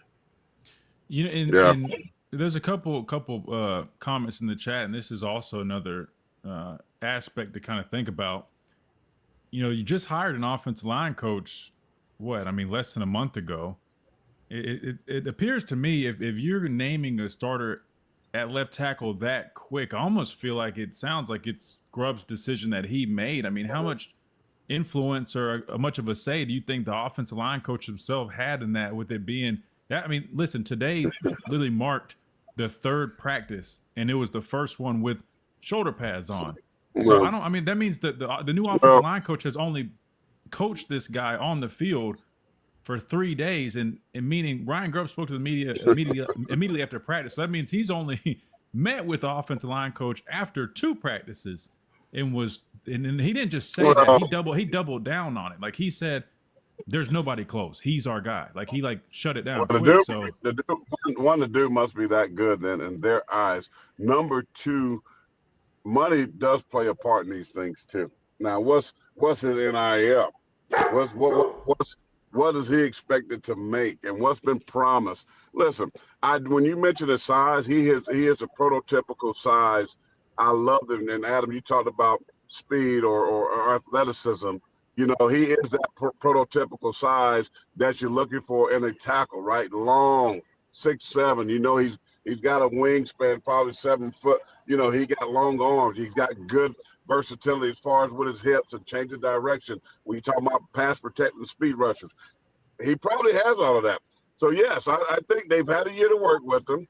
He's probably pretty good, but I do think, as Adam said, alluded to, competition. You know, we're not assured who's there. Is there anybody that compete? You want somebody to compete at that position because competition makes everybody better. So I don't know. I think it's a little too early. As a coach, I don't know if coach would have said, you know, the boy would have went out and be like, he is a starter, you know, emphatically he's a starter. I think he would have said both guys are working hard. You know, we still looking, we still evaluating. You know, sometimes Grub just talks too much. Sometimes a coach can give you too much, right? Like, no, it's not even close. Now, when you say that, you basically saying this dude's the real deal to Holyfield, right? You saying that this guy is the guy. So now you're putting a lot of pressure, in my opinion, on this young man to perform at a high level instead of letting him go through the spring. Then maybe after the spring, you say, man, this guy has really made some leaps and bounds in the spring. He's gotten better. He's gotten stronger. He's more mature, blah, blah, blah, blah, blah. As a coach, you have to sometimes not just spill the beans. Even if you feel like he's the guy, don't go tell everybody, oh, it's not even close. How's the other guy supposed to feel? Well, if you're telling me he's the guy, right, and I'm the backup, and I'm a guy that's competing for, and you telling me and you telling the media and the whole world, this guy in front of me is the guy that's not even close, well, you just basically telling me I suck. So do you think I'm coming to work? Do you think I'm coming to practice hard? Do you think I'm going to give everything I got? Probably not. You know, I was going to get to that. I'm glad you brought it up. To be fair, I have to agree with, sometimes I think you probably shouldn't say certain things in the media like that because these guys are going to see it. They're going to hear it. And it's one thing, you know, if you say he's been extremely impressive this offseason, we've been pleased with his development. You know, right now, we definitely view him as a starting caliber player. You know, it's about the delivery and I think the language that you use, but the way he really just shut it down, he's our guy at left tackle, it's not even close. That was a little shocking to me, given that they haven't even put pads on. I'm almost kind of like, what if I'm not gonna lie, if I was on the roster and I was behind him, I would be like, well, damn, you didn't even let me put pads on? Like, that's where I excel. I'm an offensive lineman. I'll be calling my guys and check these other teams. I'm getting ready to go in the portal. I'm leaving it. Like, ain't no need me going to the portal since they already got. I don't even have a chance to compete. Why?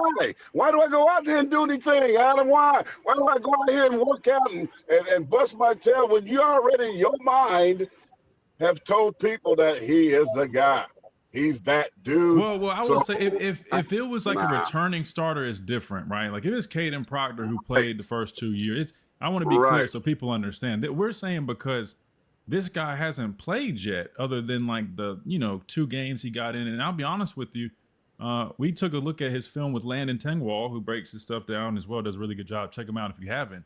And I'll pull up his tape after when we go on break. You'll see. I mean, there's some potential there, but he has to get stronger. He has to anchor better. And I'm just curious because I know, like you said, they see these guys every single day. But even from what I saw by going to some of the scrimmages and practices last season, to me, I don't think there was enough to go off of what they saw out of him last season in practice to give the answer that he just gave then, other than maybe, like you said, maybe there's some type of committal influence here where it's like, hey, we're I don't know. We're going to show our allegiance to this guy. Adam might represent him and gotten that bag for him already. I don't know. I mean, Adam, maybe you got the guy that bag already. Always for a reasonable fee. But one thing I also wonder about Jackson Lloyd is he going to bring the same level of competitiveness and hunger and grit now, knowing that he's the starter?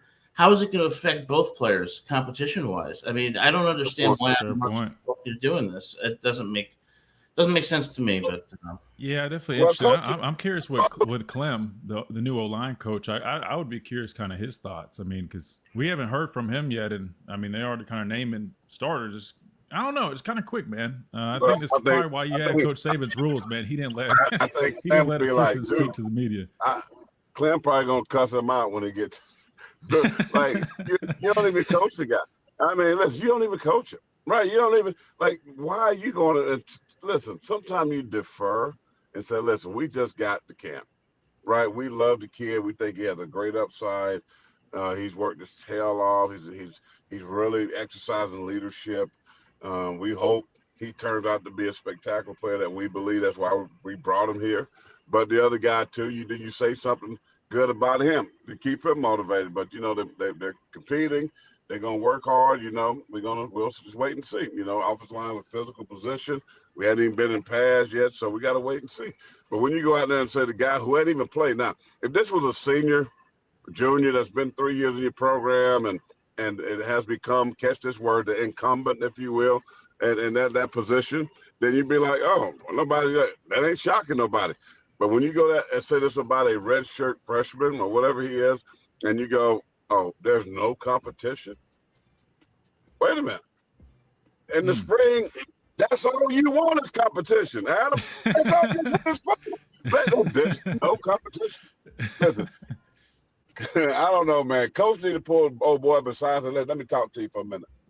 Right? You need to worry about calling some plays. You better worry about your running game, and you better worry about getting those players in position to make plays down the field, and let the offensive line do the offensive line. That's what I would say.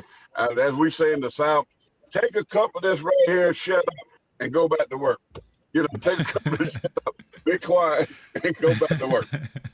Oh my goodness! Oh man, we're on to a great start here. This party we got going. Lamparello, Law, Education, and Advocacy. Our guy Adam joining us. We got the Pastor Payne. We're breaking down the press conference from Ryan Grub, day 3 in the book, and yeah, we got some explosive news here. Jackson Lloyd already starting at left tackle. I guess on one end, if you think about it, at least you have a little bit of assurance that hey, if they already feel strongly about both tackle positions, if they do play as well as kind of how they're leading on to, I guess right now, that's a great sign because tackle play is going to be very important. As we know, you have a new starting quarterback, regardless of who it is.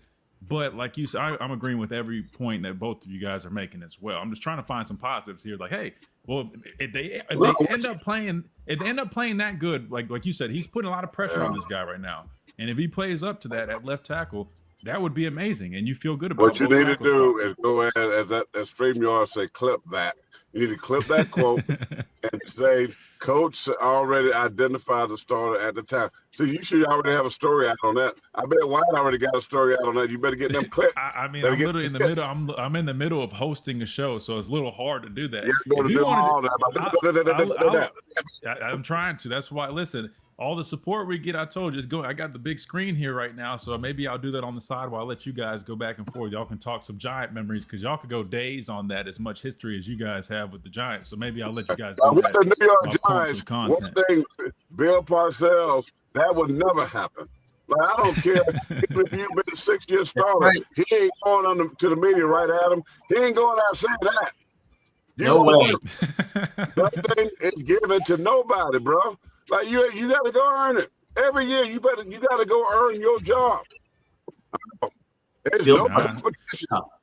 And clip this: Ryan Grub, the offensive coordinator of the University of Alabama Crimson Tide, says that whatever said name is a new tackle for the Crimson Tide. Go ahead and clip that. Go ahead. He said. Well, you might need to get a better mic first, so the quality's better. But I appreciate that. I will take care of that. I said you do it, not me. You do it. All right, man. I'll do that. But first, we got to hit a timeout. We'll keep on rolling right here on the Miller's Edge. Tide 100.9, 1230 WTBC.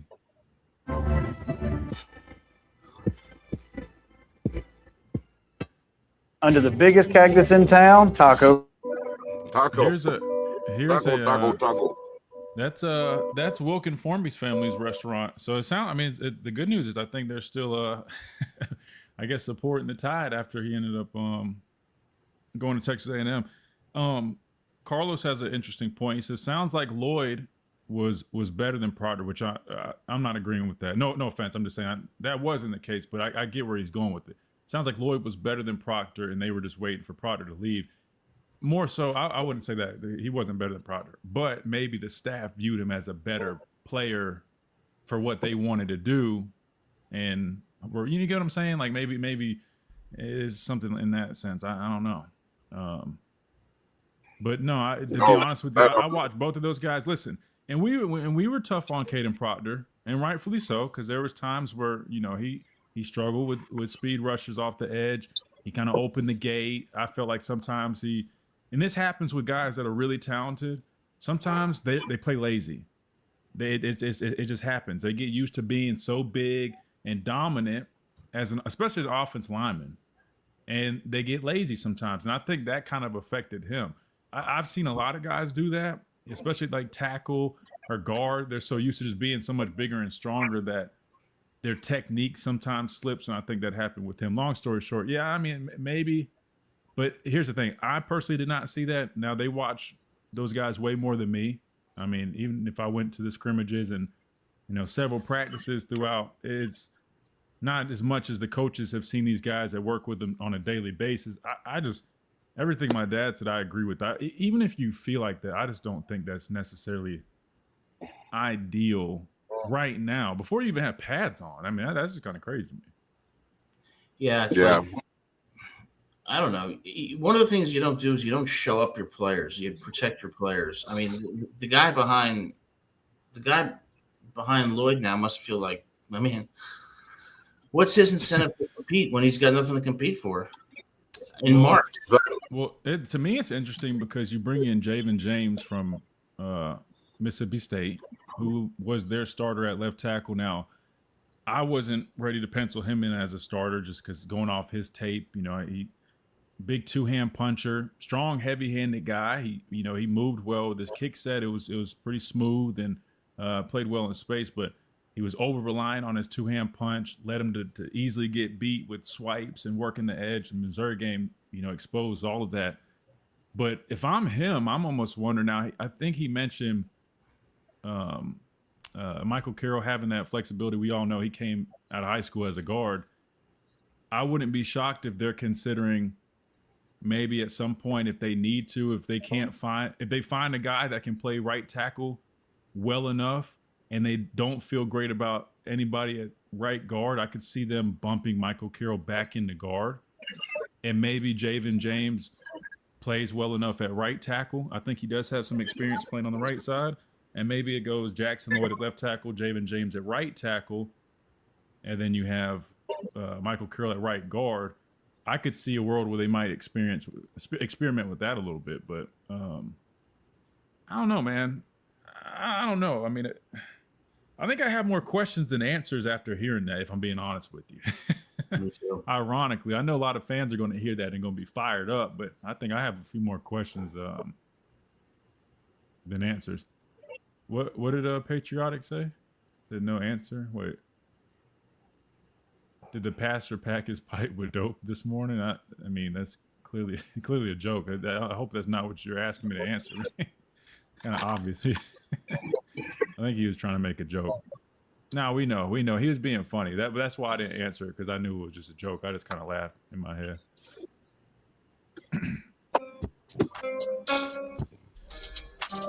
And welcome back into this Thursday edition of the Miller's Edge, Tide 100.9, 1230 WTBC. We're talking day 3, spring football here in Alabama. Alabama football wrapped up day 3. We heard from Ryan Grub. Now, there are some player interviews that should be posted and out somewhere. Now, I know we got Adam, we got the Pastor Payne, so we'll save those for tomorrow. We'll listen to them probably tomorrow while we they just gonna get on there and say they're the new starters anyway. So listen, I am so Kalen the boy. I love the guy, man. I think he's such a great dude. I mean, he's the kind of dude I would like to go with my pipe to his backyard and get me a Diet Coke on some crushed ice and a honey bun and sit back there and talk to. But man, I mean, I don't know, man. I just don't know if he's I don't know if he's going to be the I answer. mean, let's just be patient. Let's just see it come I am together. patient, but I'm just saying. And Ryan Grub, who dissed you the first time, then you bring that guy back because you hired a guy that was incompetent, and at that office coordinator position. Then you get this guy that they ain't went full pass yet. And this guy ain't even played no meaningful minutes, has he? Oh, the Lloyd guy. So no, I'm gonna pull up his tape here in a minute. I'll stay behind when we get off the air, and I'll show you guys his reps from last season because I know everybody's going to be curious. No, I'm saying I'm going to do a cut up and I'm going to post it because I know everybody's going to want to. Right, but he did nothing. But I don't know. I'm saying the old Alabama. You know, Adam is sporting the script A on his shirt. Man. Listen, I am too, man. I'm always repping. I got my Alabama cup right here in the car. You know, we're Alabama people. We love Alabama. But man, when Nick Saban has built this dynasty of toughness and mindset and work ethic and creating value for yourself. That's what I was talking about yesterday, Christian. You know, he pushed guys to create value, however that be on the football field, you know, out in the world, if you graduated a business as a father, whatever it is, you create value for yourself. I mean, it's a certain mindset of work ethic, competition, competing at a high level, right? But then you go to this type of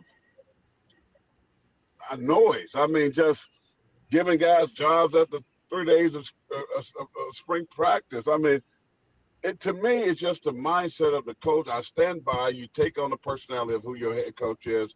Whoever he is, that's who that team takes after, right? If he's a hard-nosed, tough, the Giants were hard-nosed, Bill Parcells, New Yorkers. You know, they had that grimace, that mean. You know, he didn't like rookies. You know, I mean, whatever. I mean, cussing him and Phil saying, fighting, cussing, whatever. That's just who they were. Then you take on that personality. Well, they used to do that with Nick Saban. Like, you wasn't Saban. I used to drive me crazy. I'd be trying to tell you about the game. You wouldn't even listen to me. But Coach Saban said, you know, I got the long arm this way. And I'd be trying to tell him how to play this play out. Coach Saban, now you're going to get me cussed out. You're going to get me on the bench. And I know what I'm talking about to you. But the point is, you was a disciple. That's what a disciple does. A disciple of Jesus Christ, that's called a follower. You to mimic, you imitate whoever that teacher is. Disciple, right? Student, that's what it is. Nick Saban had great students like yourself and many others. Like Kalen the board, disciples like, soft. You know, they get on the podcast and guys saying, well, you know, Indiana was good. You know, they beat everybody else too. Instead of taking responsibility that we got our A kicked. Really like his You know what I'm saying? You know what I'm saying? Yeah. I was just putting this. So this is Jackson Lloyd. This is Landon was breaking them down. I was putting in the background if you guys wanted. Well, I'm just saying the mindset of this team is soft. And I mean, hold on. I mean, like hold on. Slow down. They are soft. It's Charmin tissue. They're soft. Yeah, and they soft. But listen, I think you're jumping the gun. Now slow down. You're jumping the gun a little bit because I mean you can't just say number one. You haven't been down here yet. You hadn't seen a practice. So it's a little. I understand that, but but I'm saying it's a new year, so let's just be a little bit more patient. Trust me. I have concerns with a number of things as well, but I'm saying I think it's Adam knows all about this, right? Due process, right, Adam? That's what it is. It's due process. You gotta get the guys their due. Listen, I mean, I'm speaking Adam's language. I'm trying to enter his world a little bit. You know, he's nice enough to enter our world. So I'm trying to do my research and enter. Adam Lamparello, do you agree with what I just said? Well, I have to say that I do agree with you because I come from, old school values, and it's really simple. You're strict and you're tough, and if you don't do things the right way, there's consequences. Those Giant teams in the early 90s, hell, in the Super Bowl against the Bills, they beat the Bills because they were more physical. They had a killer mindset on those defenses in the early 90s. I mean, and, you didn't run the ball on the Giants. If you had the nerve to even try to run the ball, you could get hurt. That's how mean they were. And I think Alabama, for as long as I've known Alabama, what's their identity? Their identity is we're going to, make your ass quit, as Saban would say, because they were physical and they had a killer mindset, and they played every play like it was the last play of the game. And when I see the teams that I've seen in the last 2 years, I think Kalen DeBoer is a great football coach, but I am concerned that he may not be the right fit for Alabama in the long run because of the culture that's being created that is of slight concern to me. But I say that with all due respect, of course, to Coach DeBoer and the program. That is such an excellent. See, Adam, you better than me. That's why you got a law degree and I don't. I mean, I just come off the hit with bullet. Pow, pow, pow, pow. You got a way of navigating. I say that with all due respect. You go in the courtroom, you hear that kind of lingo, right? But the point is, what he said was, he's a great coach, but he's just not our coach. He ain't the right coach we want because. Well, again, I agree. I agree. Everybody, has an opinion, and listen, there are a number of things that you can definitely kind of, I guess, relate to that maybe leading to some questions that is the best fit. That's very fair. I mean, I would be lying if I said I never wondered things like that too. But I also firmly believe that. Sometimes, like, for example, we're talking about, we took Ryan Grub jumping the gun and naming the guy starter, which I agree with what you said about that, so we're clear. But now it's kind of jumping to, well, does that mean Kalen's the right guy? I just feel like, personally, I feel like you got to just let it play out a little bit because this is what I've learned. Is it going to resemble what you've seen in the past here recently? It's not. It's not. You have to get used to that, unfortunately. If you're someone that would love to see it look like it did, it's just not going to, because for two things, college football is a little bit different now. And number two, the way he operates is much different than Coach Saban. And I'm not saying that's a problem. I'm not saying it can't work, but it is what it is. And I would even argue that he's kind of leaning more into his direction and kind of going away with some of what was with Coach Saban. I mean, they don't have any of Coach Saban's guys. I wouldn't be shocked if that was a little bit of the thought process. If you really think about it, all the guys that left, and even from a coaching perspective, I mean, it seems like that's kind of dwindling, and they're leaning a little bit more into how you want your own guys. I mean, listen. Yeah, that's what I'm saying, which makes sense. They're not necessarily make him a bad person, right. Or that's a normal thing. He wants to do what he feels is going to give him the most success. And if that's not yelling at guys, and if that's rewarding guys before they can. That's his approach. You know what I'm saying? I just don't want to be the person to say it can't work before you really give him a chance to see it. Because to be fair, in 2 years, going to the SEC championship game in the playoffs, I know that's not quite all the way to our standard. But to do that in the second year, taking on a program like Alabama, which is filled with a lot of great resources, but it's still, you're in a tough position in this conference. I'm just saying, I think you just got to just at least be a little patient to it. And then if we get wait, let me finish. If you get to year 4, at the end of year 4, and it's still not there, that's fine with me. But I think right now it's still a little too early. You can sit there and play your little air violin.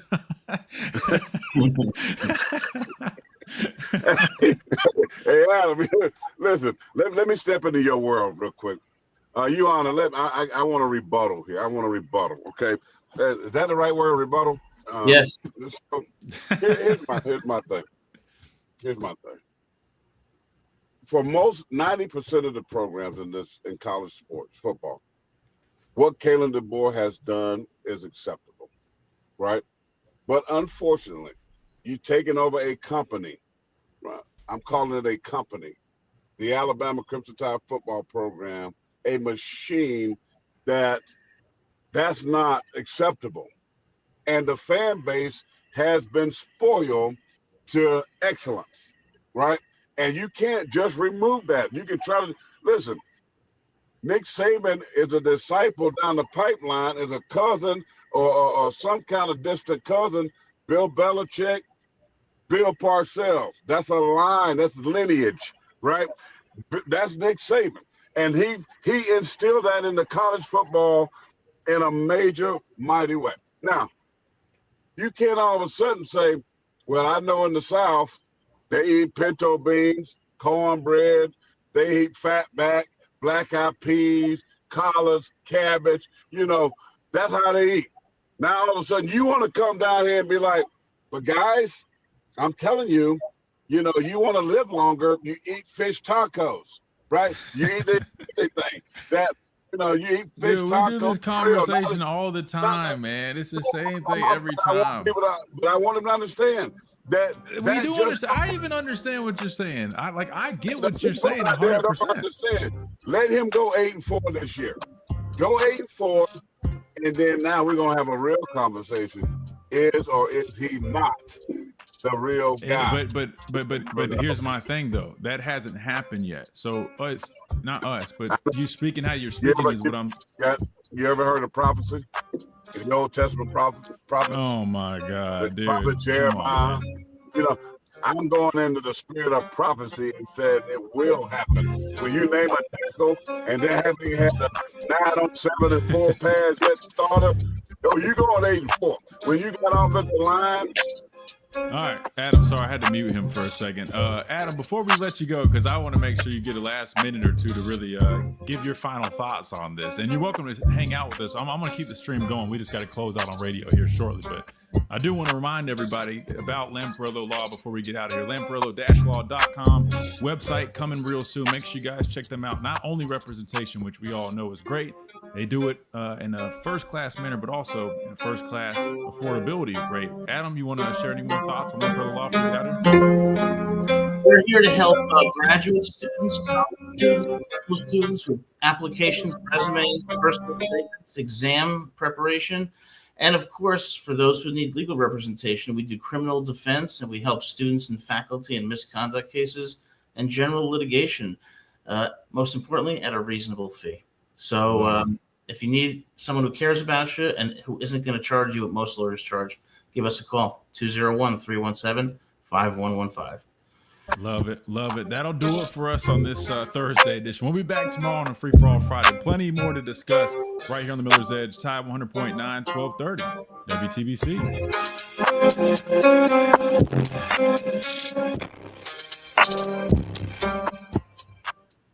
You've been listening to the Miller's Edge. Did you still want me on, or do you want me to? Yeah, you can hang out. I don't know, absolutely, as long as you want. No, we just had to close out on radio because we combined the last two breaks, so we had to get out a little earlier. No, I'm not done with this conversation with him, at least. No, and you're welcome to sit on here as well. Listen, let me just say this. Let me say this. Because you guys know. Listen, I try to lean in the more optimistic direction the best that I can, because I don't want, number one, I'm rooting for my guys. Number two, I don't want people thinking I'm like some old head hating on the new regime or a salty Coach Saban player. It's not that at all.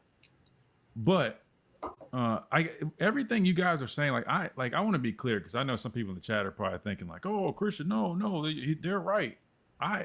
Believe it or not, I agree with you guys about 95% of what is being said. I agree that the mindset is a little bit different right now, but I'm trying to be patient, knowing that doesn't necessarily mean that they can't win or have success with that recipe. That is all I'm trying to throw out there, because personally, is the team now softer than some of those teams in the past? Absolutely. Like there's no denying that, and that's no disrespect to them at all.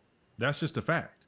I mean, we play with some dudes that were some dudes, man, came from some situations, some dudes that, really you would probably want to think twice about crossing.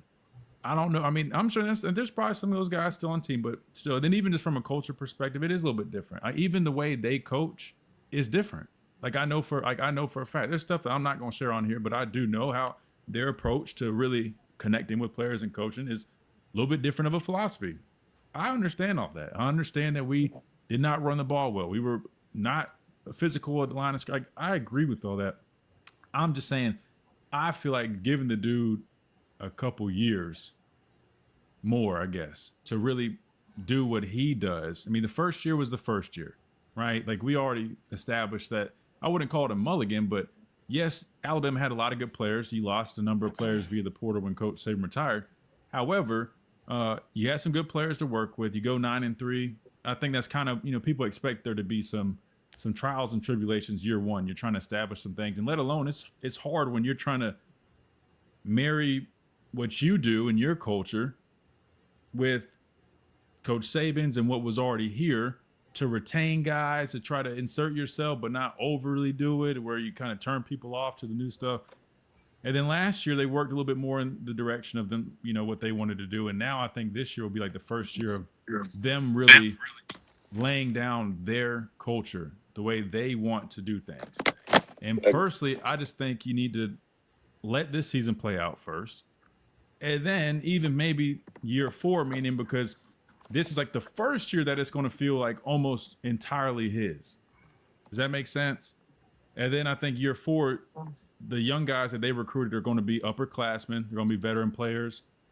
His system and culture should be, well established by year 4. That's why I'm just being patient. That does not mean I disagree with what you guys are saying. Like I'm gonna call spade a spade. Do I think he's the 100% perfect fit to be like the head coach at the University of Alabama, given our history and how everything had been built up, like based off of our foundation? I personally don't. That don't mean he can't have success, though. I just think that means it's going to look a little bit different. That's all I'm trying to say. That's all it is. I'm not disagreeing with you guys. Like, it does look a lot different. A little uncomfortable for me at times as a former player, because I know how things were built here, what led to us having success. And sometimes when it feels like you're going away from that, it is uncomfortable for me at times. I'm just being completely honest with you. Like, it is. But, it's kind of what it is. You can either kind of accept it and say, all right, well, they have shown some positive things that they can do. We'll try to hope that that works out. It's shown to be successful. But I just think it's a little early if you go like my dad goes like, oh, I'm like, you just got to let it play out. You never know. You never know. So those are my thoughts. Now I'll shut up. I know I've been talking forever. Well, Adam? Is Adam still here? Yeah. We're all here. You're good. We're still going. Well, listen, that's all good. I mean, listen, sir.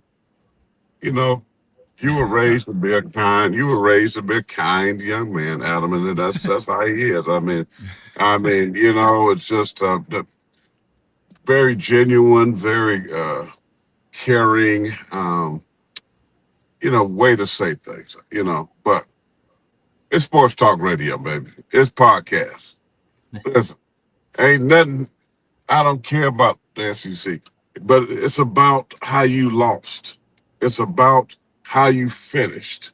It's about those moments, not getting to Atlanta and losing, not getting to the playoffs and getting embarrassed.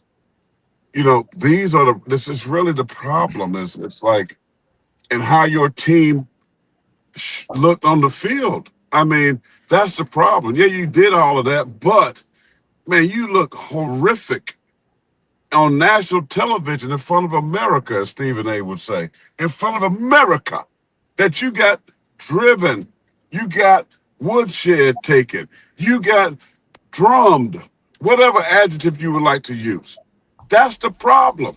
And that's where this whole soft mindset for me, because, okay, even if you lost, be competitive.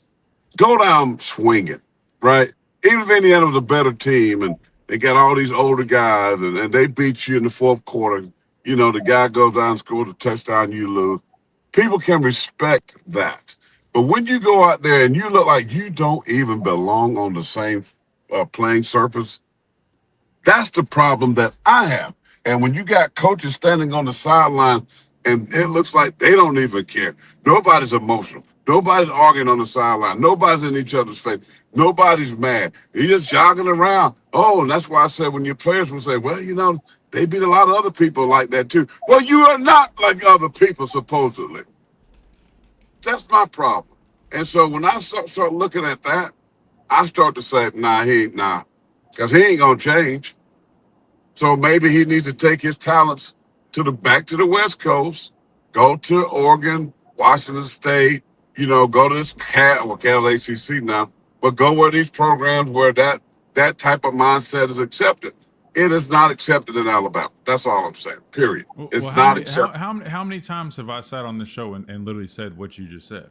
That's why I'm trying to explain. Two things can be true. I literally just said last week, the reason people like you are having that type of outlook and all the national pundits that look at Alabama is that reason alone. And I even said, in my opinion, what happened was the Florida State game set the tone for how people viewed Alabama football last season, right? You go down to Florida State, Tallahassee, you go perform the way you perform. You get your ass whooped against a Florida State team that was like 2-10 the year prior, whatever it was. Even though I said, while everybody else was clowning Florida State, I sat on my show and said, hey, I would not underestimate these guys. They got Gus Malzahn. They got a dual threat quarterback. That already is an issue within itself. Their whole offense has been replaced with new players out of the transfer portal. I would pump the brakes a little bit. Sure enough, they end up beating us, and that set the stage for how people viewed Alabama. If you go and watch throughout the rest of the season, we went on a run for 6, 7, 8 weeks of playing some damn good football. Was not perfect, but was really impressive. Had a quarterback playing like the best quarterback in the country at one point. Then it started to go back downhill again. But what happened? Once it started going back downhill, what did people start drawing to? Oh, that's that team that lost to Florida State. That's who they really are. So it's all about perspectives. I would argue if that Florida State game didn't go the way it went, and like he just said, you're a little more competitive against Georgia in the SEC championship game and in Indiana, this is a whole different conversation. Because I think right now, even some of the good stuff that they did, like going and beating Georgia on the road in Athens, that's an impressive win, right? I mean, so we can sit there and call the team soft and how bad this, bad that, but you got to be a pretty dang good team and pretty, I would say, physical team to go and beat Georgia in their own house. It's something that hadn't been done in like 2 straight years. I just would say, yeah, but they beat Georgia. But they beat Georgia when they were young. They were young, and they still were. I knew that was coming, and I agree that was part of it, 100%. But all I'm saying is, I just don't think it's as drastic as it's made out to be sometimes. Even though I agree with you, I don't think the fit is the perfect fit, and that's no knock on him at all. It's just when you have a foundation that's built off of a dude that runs stuff like a dictatorship. I mean, it's like no nonsense, no media, players are, everything is hand behind the T matters. And then it's almost like the complete opposite, a lot more laid back, relaxed. They don't really lean into the whole yelling stuff as much. Like it is, I get it. It's not, the fit is a little off, but I just don't think that means it won't work. That's all I'm saying. But I don't even know how we got to this based off of the whole offensive line thing, but the good thing is the chat agrees. The chat loves everything you guys say, which I agree with what you're saying. I've said what you guys have said. I just have said it in a different way for obvious reasons, me being a former player and also spend time up there. The last thing I want to do is sound like I'm over here talking about, hey, these guys are soft. They're not shit. They don't do this and that. Then I'm popping up like, hey, what's up, guys? So, I think it's just important to do it a certain way. Go ahead, I was just going to say, I agree with that. But one thing that I've noticed in the last 10, 15 years as a culture, our country is doing a lot of coddling of young people. We're giving out a lot of participation trophies.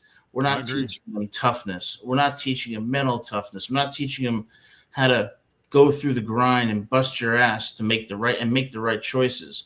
So if there's ever a time for Alabama, in my view, to have a coach like Nick Saban, like a Bill Parcells, like a Bill Belichick, the time is now, because whether it's in football or it's in life, you don't win unless you have a killer mindset. You don't win unless you can overcome adversity and you have that hunger and that drive, okay, to beat the other person head to head. And there's only one way, in my opinion, to do it. That's the old school way.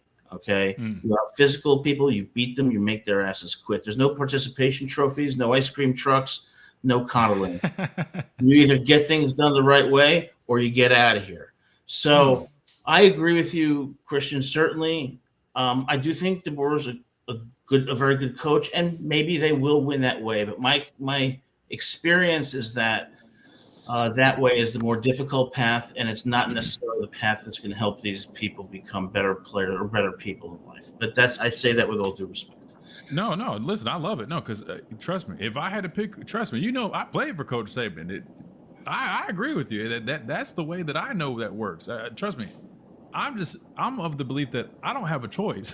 The guy is our head coach, right? So Right. it's either you kind of get on with what we're doing and say, all right, well, let me see how this could work, right? And I do see ways that it can. But you're 100% right. Like in a perfect world, that's how I would operate the ship, and I think that's how the ship should have been maintained to be operated, because that's where the foundation was built on. Like, trust me, there's a lot of things. If I was on public radio and a former player, if we were behind closed doors, the conversation would probably be a little bit different. But sometimes you got to present it a certain way. But no, trust me, I'm with you guys, man. Let me see some of these chats. I know we got a number of them. Let's see. Coach Al says Alabama now is being judged to what Alabama used to be. The only thing that is for sure in life is change. Nothing stays the same, which that's kind of the approach I've been trying to take recently, just knowing like I said, I mean, right now we're in a state of change around here. It's if you're expecting to get the old Alabama with the staff that we have now, the direction that it is, you're leading yourself to be disappointed. That, you get what I'm saying? Like, unfortunately, no, nobody's expected to get the old Alabama. What we're expecting is toughness, tough mentally, tough physically. Yeah, but I'm saying that, but I don't even think that's been a big characteristic of his teams either. So what I'm saying is I don't think you're just naturally going to get that. Like that to me, like when I watched his Washington team, the national championship game, they didn't strike me as that big dominant team. Like, if anything, remember it was Michigan that was dominating them in the trenches, running all over them. They didn't really have that edge or that killer instinct to them, in my opinion. Even a matter of fact, all the games that they were winning, they had a lot of one possession games that they really kind of won towards the end of a football game when they won the Pac-12 that year. You get what I'm saying? So I'm saying, like, even from that front, I don't think like their identity is ever. Let me just say. You hear what I'm saying? I'm saying, like, think about it. When have you ever watched his Washington teams or any of his teams and said, like, I view them as a team with an identity of having that edge, mentally tough, imposing their will? No one thought that about anybody in the Pac-12, let alone last few years before that whole thing imploded. So I just don't think that's realistic to expect that all of a sudden now just because he's here at Alabama. That's what I'm saying. If there's ever one league that you better be physical, that's the SEC. 1,000%. I mean, and toughness and having to fight and scrap every single week. Whether you're at Vanderbilt, South Carolina, like you're in dogfights, right? Right. You know that's the staple of the conference. Now, Alabama has been the leader in that. So now you looked as being Nick Saban lost games, but not many times he ain't gonna get drugged like that. And if he did, that Clemson game, he gonna make some changes. Like, you weren't gonna be on that program and around that program and playing the way these guys have played. That's what I'm saying. It's like, and NIL has something to do with it. The fact that these guys got money, the lack of caring, the lack of want to now has gone down, because it's just a fact. If you give these guys all this money, right? That's why they always will say, well, this guy came from a family that, he's a trust fund baby, or he's this kind of baby. Well, they don't have work ethic. Why? Because they never have to work hard to get it. So therefore, you expect them to have some type of work? No. They had things handed to them. It almost reminds me of that. Like, these guys got all cars and fame and money. Like, and I don't think it's just Alabama. I think it's across college football, period. I think it's just a lack of it right now. But I'm just saying, still, Alabama said, this is who we are. They use the word culture. What's the culture of Alabama? Even though Coach Saban is gone, we're not holding him to that. But still, the culture of this team is tough. Now, I will go back and say my old NFL team, the New York Giants, since Adam is on here, they got away from that. The game began to change, right? They go out and start trying to hire these coaches with all these sexy offenses. Well, that don't work in New York, right? They go out and get, Dayball and all these guys and Judge, and, they try to do these things and hire office coordinators that let's do things this way. Well, the culture of New York Giants football, the culture of Pittsburgh Steelers football is blue collar. It's work ethic. It's grind. It's make you quit, as Adam said. And now they finally got to the point where, Mr. Mara goes back and said, you know what? We got to get back to the roots of who we are. We got to get back to the basics of who we are. So let's go get a John Harbaugh who's done that at Baltimore by playing phenomenal defense, by being able to establish a run game, by being able to identify who's the talent that we have. And Lamar Jackson, now it's going to be Jackson Dart.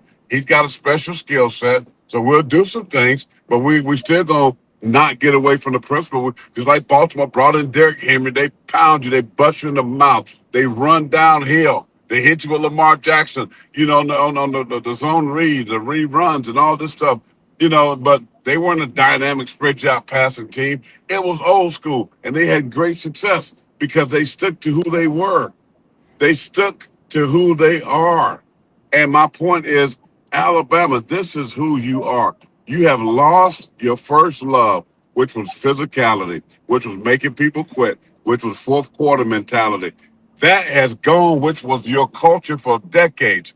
And now you want to get to fish taco. Now you want to spread you out and get cute. Now you want to be, coaches got to be friends with everybody. Now you want to bring the ice cream truck to practice. Now you want to let outsiders just infiltrate the locker room.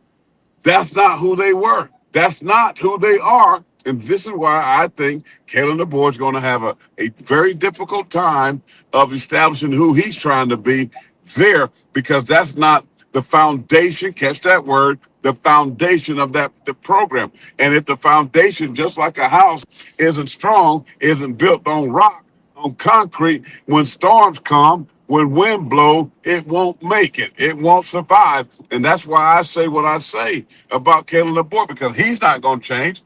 And therefore, I don't think that's the right fit for Alabama. And I hope that makes sense. And I rest my case, Your Honor. Yeah. If I could just briefly add, look, when you look at those finesse teams like Oregon, what happened to Oregon against Indiana? They got smoked. When you saw Washington play Michigan in the national championship, same thing. The fish tacos lost, okay, and the blue-collar work ethic won. And you see it with the national champions in Ohio State, Michigan, okay, year after year, Indiana. And, Corey, you're 100% right. I grew up in a blue-collar family. None of my parents didn't go to college, but they busted their ass day after day, and they taught us those old-school values. And let me tell you, in the early 90s, if you went to Giant Stadium as a visiting team, you know what you're going to see? You're going to see fans that are pissed off and going crazy, and a defense that'll knock you on your ass if you try to run on them. And it was a very unsafe place to play for visiting teams because they had that blue-collar, grind it out, beat your ass, killer mindset. And I just think that's not only great for Alabama's identity, but I think that's the key to living a happy life. You got to earn things. You don't get participation trophies. You get what you earn. And I come from the Bill Belichick, Bill Parcells, Saban school of thought, and I think that it's necessary to Alabama. And if DeBoer is not the right fit in a couple of years, I think there might be a change.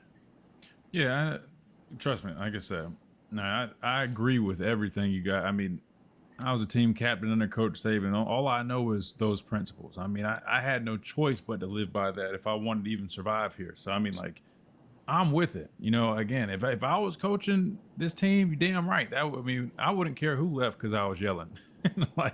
We're going to be a physical team, and we're going to practice hard, and we're going to really make people's ass. I'm with you. I've just learned in my life, you can't make somebody change, and if that's not who he is, he's not going to do that. And there's just things I know from behind the scenes that indicate it's not, you know what I mean? Like the way he does things is not going to line up with what you guys are saying. I wish I could share more, but I can't say too much. So I'm just not going to sit there and have these expectations that it's going to look the way I want it or think it needs to look for us to be successful, because number one, they don't pay me $10, $11 million to make those decisions. I wish they did. I would gladly be up there doing that. But two, it's just I'm not going to stress over it because out of my control, man. I mean, he's the coach here now, and like I said, I think he's a great person. I think he's a smart football coach. I think he's really good. I don't know if it's the best fit here, but it is what it is. Regardless, though, we'll have to see. I do. Well, think, I mean, in fairness and honesty, I hope that I'm wrong. I hope that my prediction is wrong and that he turns things around and they'll hoist the Dr. Pepper trophy one day. I will gladly eat crow and anything, not anything, let me stop that, but I'll gladly eat crow if that would happen. I would love to. But I'm just saying that the sample size, although minor, that we have, it just everything leads to what we're saying. So listen, I don't know. I just I hope that things change. I hope that they can, and it's going to be harder. I mean, it's harder. I mean, the fact that Alabama can recruit to the point where we can get the best players in 99.9% of teams, right? There was no NIL like that. And so therefore people wanted to go to Alabama because you're going to be on national television. You're going to be coached by the best coaches. You're going to be creating value for yourselves. I mean, you're going to have all of that. But that's not the case no more. I mean, everybody got money now, pretty much. So the playing field is a lot more even. There's a lot more parity now in college football, a lot more parity now in the SEC, and you're not going to have this huge advantage. So if you're not going out there and say, you know what, I'm going to build a team that we're going to still have that edge. Physically, we're going to still have that edge because I'm going to demand this type of physicality from my players. I'm going to demand this type of offense, this type of just physicality and mental mindset of not quitting, making people quit. Like, that's going to be our mantra. Like, this is going to be who we are from the foundation. And if you don't have that part of it, because in these games, as Adam alluded to, when you get down and like Indiana, didn't have a ton of 5 stars, didn't have a ton of 4 stars. What did they have? Will. They had want.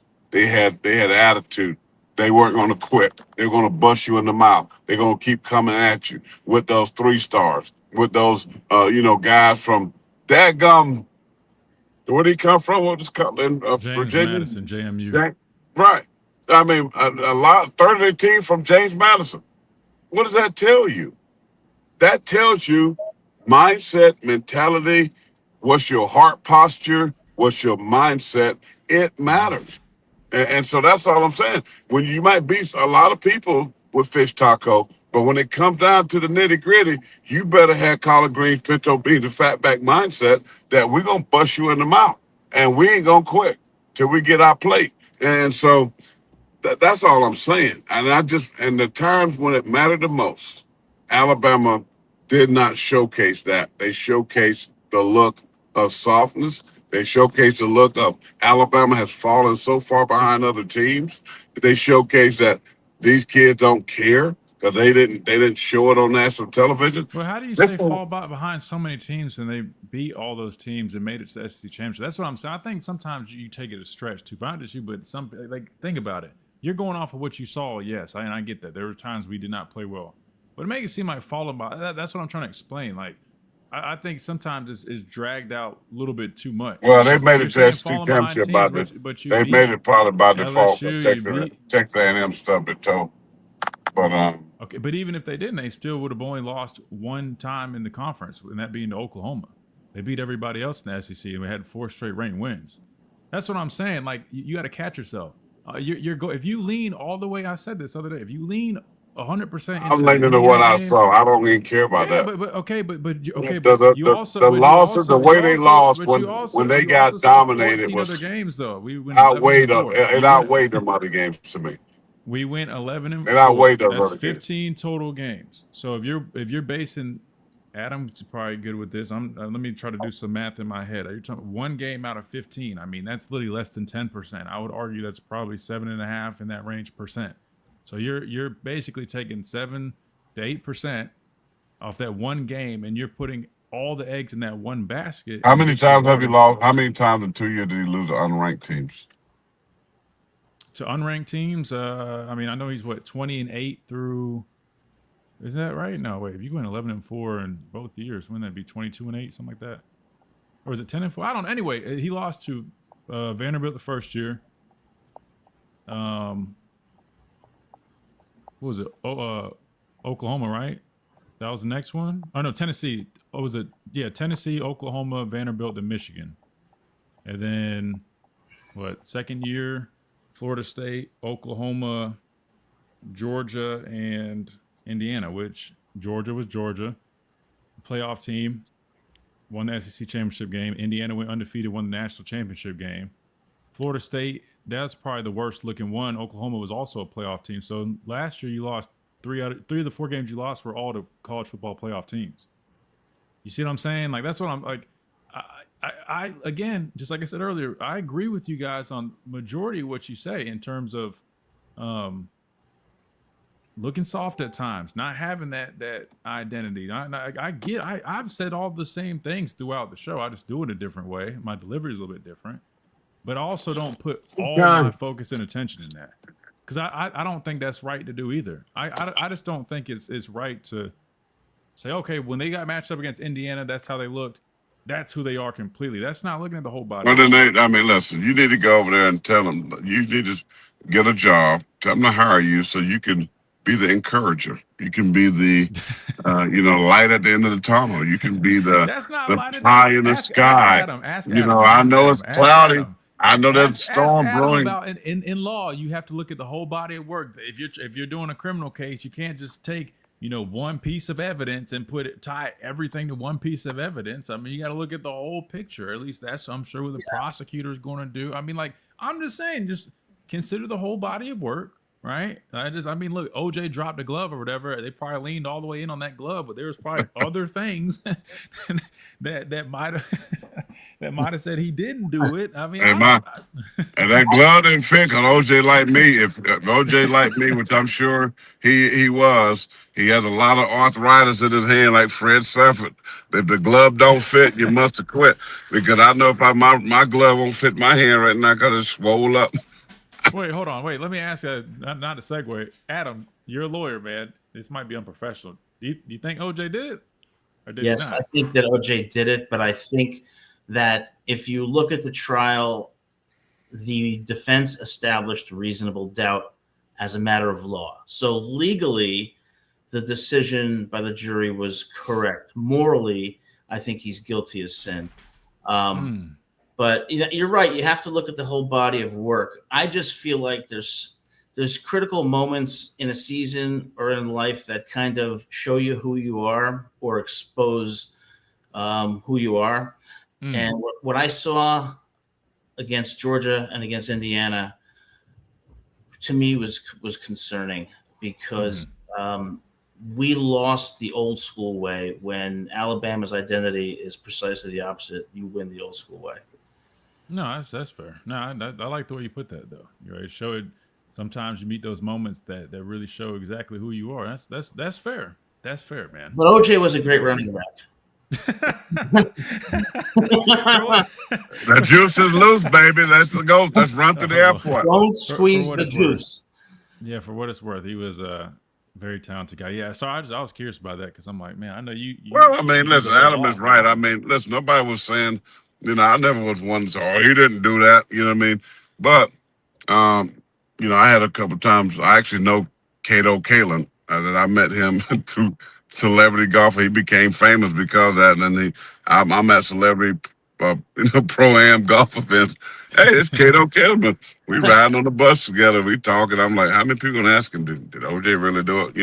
But no, he's a very nice guy. But listen, you got to prove it. That's the thing. You got beyond reasonable doubt, right? So that's why you pay the lawyers like Adam. I mean, that's right. Yeah. Criminal. There's a lot of criminals that done what they did, but the lawyers have proved that they just make it a little bit murky, right? Make it murky for somebody, right? And that's what they do. I mean, don't mean that they didn't do it, but it's up to the court, basically, the prosecution have to prove their case. Well, right now, I'm the prosecution of saying that Cannon DeBoer is not the fit for Alabama. So it's up to me to prove my case. Now, I can't come in here and be all rosary, and I can't come in here and they won 4 ranked games. But you don't No, have a great case right now because they made I'm it going to to the SEC focus on the championship negative. game. I'm going to focus on Nick Saban didn't lose to Vanderbilt. I'm going to focus on Nick Saban didn't lose to these unranked teams for 20 years almost. I'm going to focus on these points that says this is why he should not be here long term because these things happen. That's what my job is, to prove to the court, the people, the chat.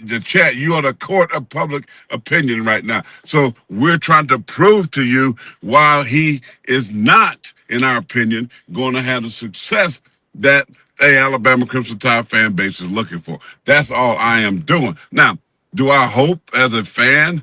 Yes, for you as my son, as a alumni, that they go on and do great things. That means it's going to be great for you. It's going to be great for the Miller's Edge that they have success because people are going to tune in. You know what I mean? But it's also great when you're not basically saying the guy shouldn't be here. Then I'm up over there and risk staring at these people in their face like, yeah. But that's me. But that's me. Yeah. Well. You ain't said that, but you're disagreeing with me. Which I do want the show to be. Honest, but again, let's make sure. Kelly boy ain't gonna give me no job. I hope he give you one, baby. We're next time. Yeah, they're definitely gonna give me a spot over there. But I might go work with Adam. I might go help him get some of these young athletes, and we're gonna make some NIL money. No, me and Adam are going to start up. Why are you always worried about that? Aren't you supposed to be preaching, man? Why don't you worry about that, man? Me and Adam are starting up an NIL agency. Because the more money that I can get, I can give back to help people that need. Oh, my God. There you go. The more, I want what we call, Adam, the Abrahamic blessing, like the Abraham. Okay. As far as you can see, as far as you can see, so shall you be blessed. And I want that kind of blessing. Why? So that I can give back and help people. Like I'll be helping homeless. I'll be helping people that have need. I'll be going to build shelters so people can get off the streets and get fed and get taught the word of God and be lifted up, to encourage them to work hard and get off these drugs. See, that's what I try to do. That's what I try to do. We can have a slogan for my law firm because I'm from northern New Jersey, so I'm like an Italian Catholic. We can have it Lamparello Law. Our defense is divine. What do you think? Wow, I like that. That was good. That's smooth. That is really good, man. I went to Catholic school my whole life. My parents wouldn't let me because I used to. They were very strict, and I used to try to do things the easy way. So they stuck me into a Catholic school where I got disciplined. Get them Rosemary's, baby. Let's go. That's right. But anyway, man, that's good stuff. So I'm gonna try to come on Thursday because Adam's on here, and he's smooth like a criminal. No pun intended there.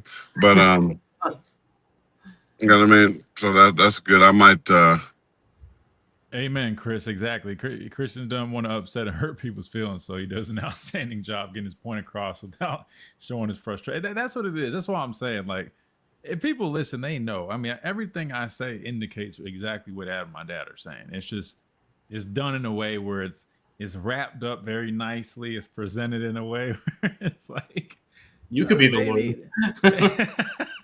Listen, I grew up watching Law and Order, which is totally BS, not anything probably realistic there. But I used to think, I'm like, man, I wouldn't say I like to argue. I don't like to argue. Now, other people probably would disagree. I don't like to argue, but I enjoy kind of trying to present an idea. I mean, that's what I'm doing on talk radio. I mean, it is kind of fun trying to see if I can help people see my side of things. Now, I don't want to sit in law school or take a bar exam.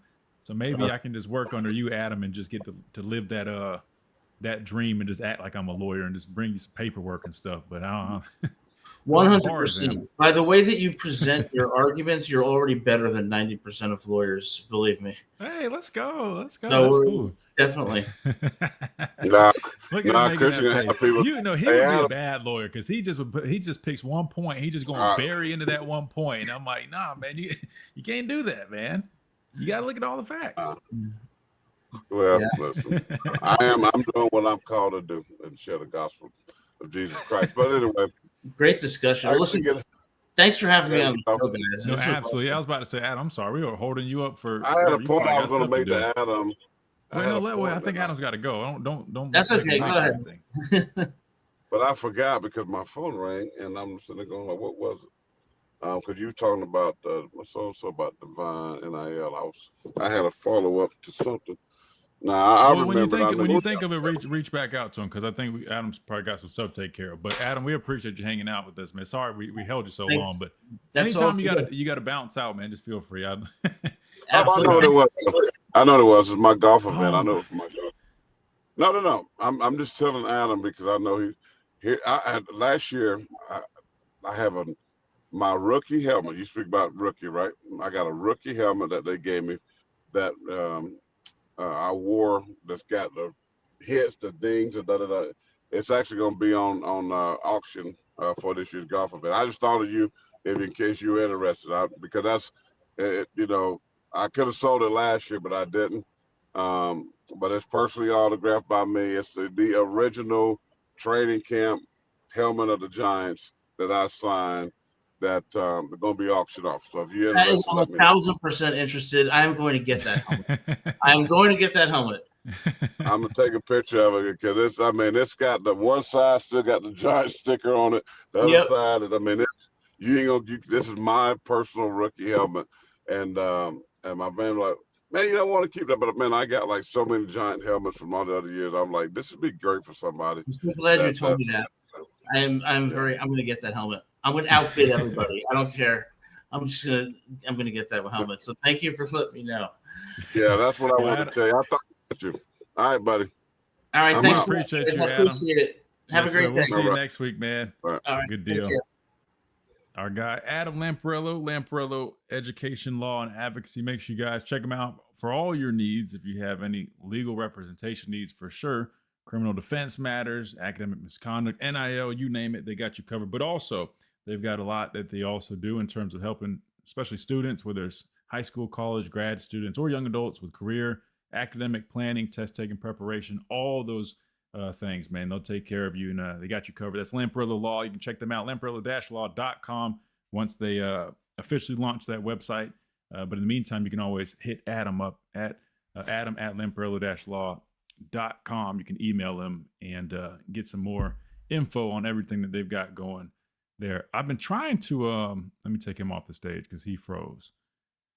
I was trying to put on this Jackson Lloyd tape for you guys so I could break it down. This is just the clip that Landon had posted where he was breaking it down. As a matter of fact, I'll play it with Landon speaking for it's like 2 minutes real quick. Again, Landon Tangwall, check him out, man. He does a lot of good breakdown stuff. For some reason, I only have Bama. I'll see you, man. G Bama, appreciate you hanging out with us. For some reason, I don't have the offensive tape from some of these games that he actually played in.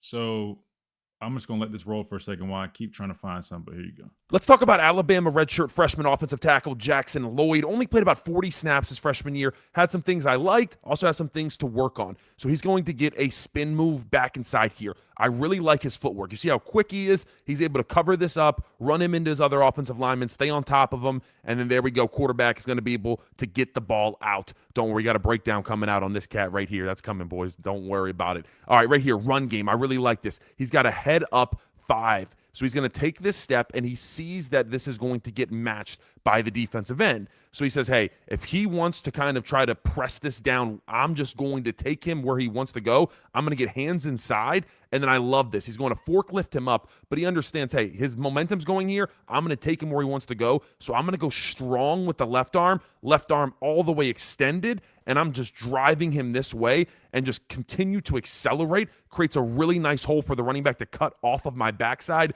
Beautiful block. That's how you open up holes for your running back.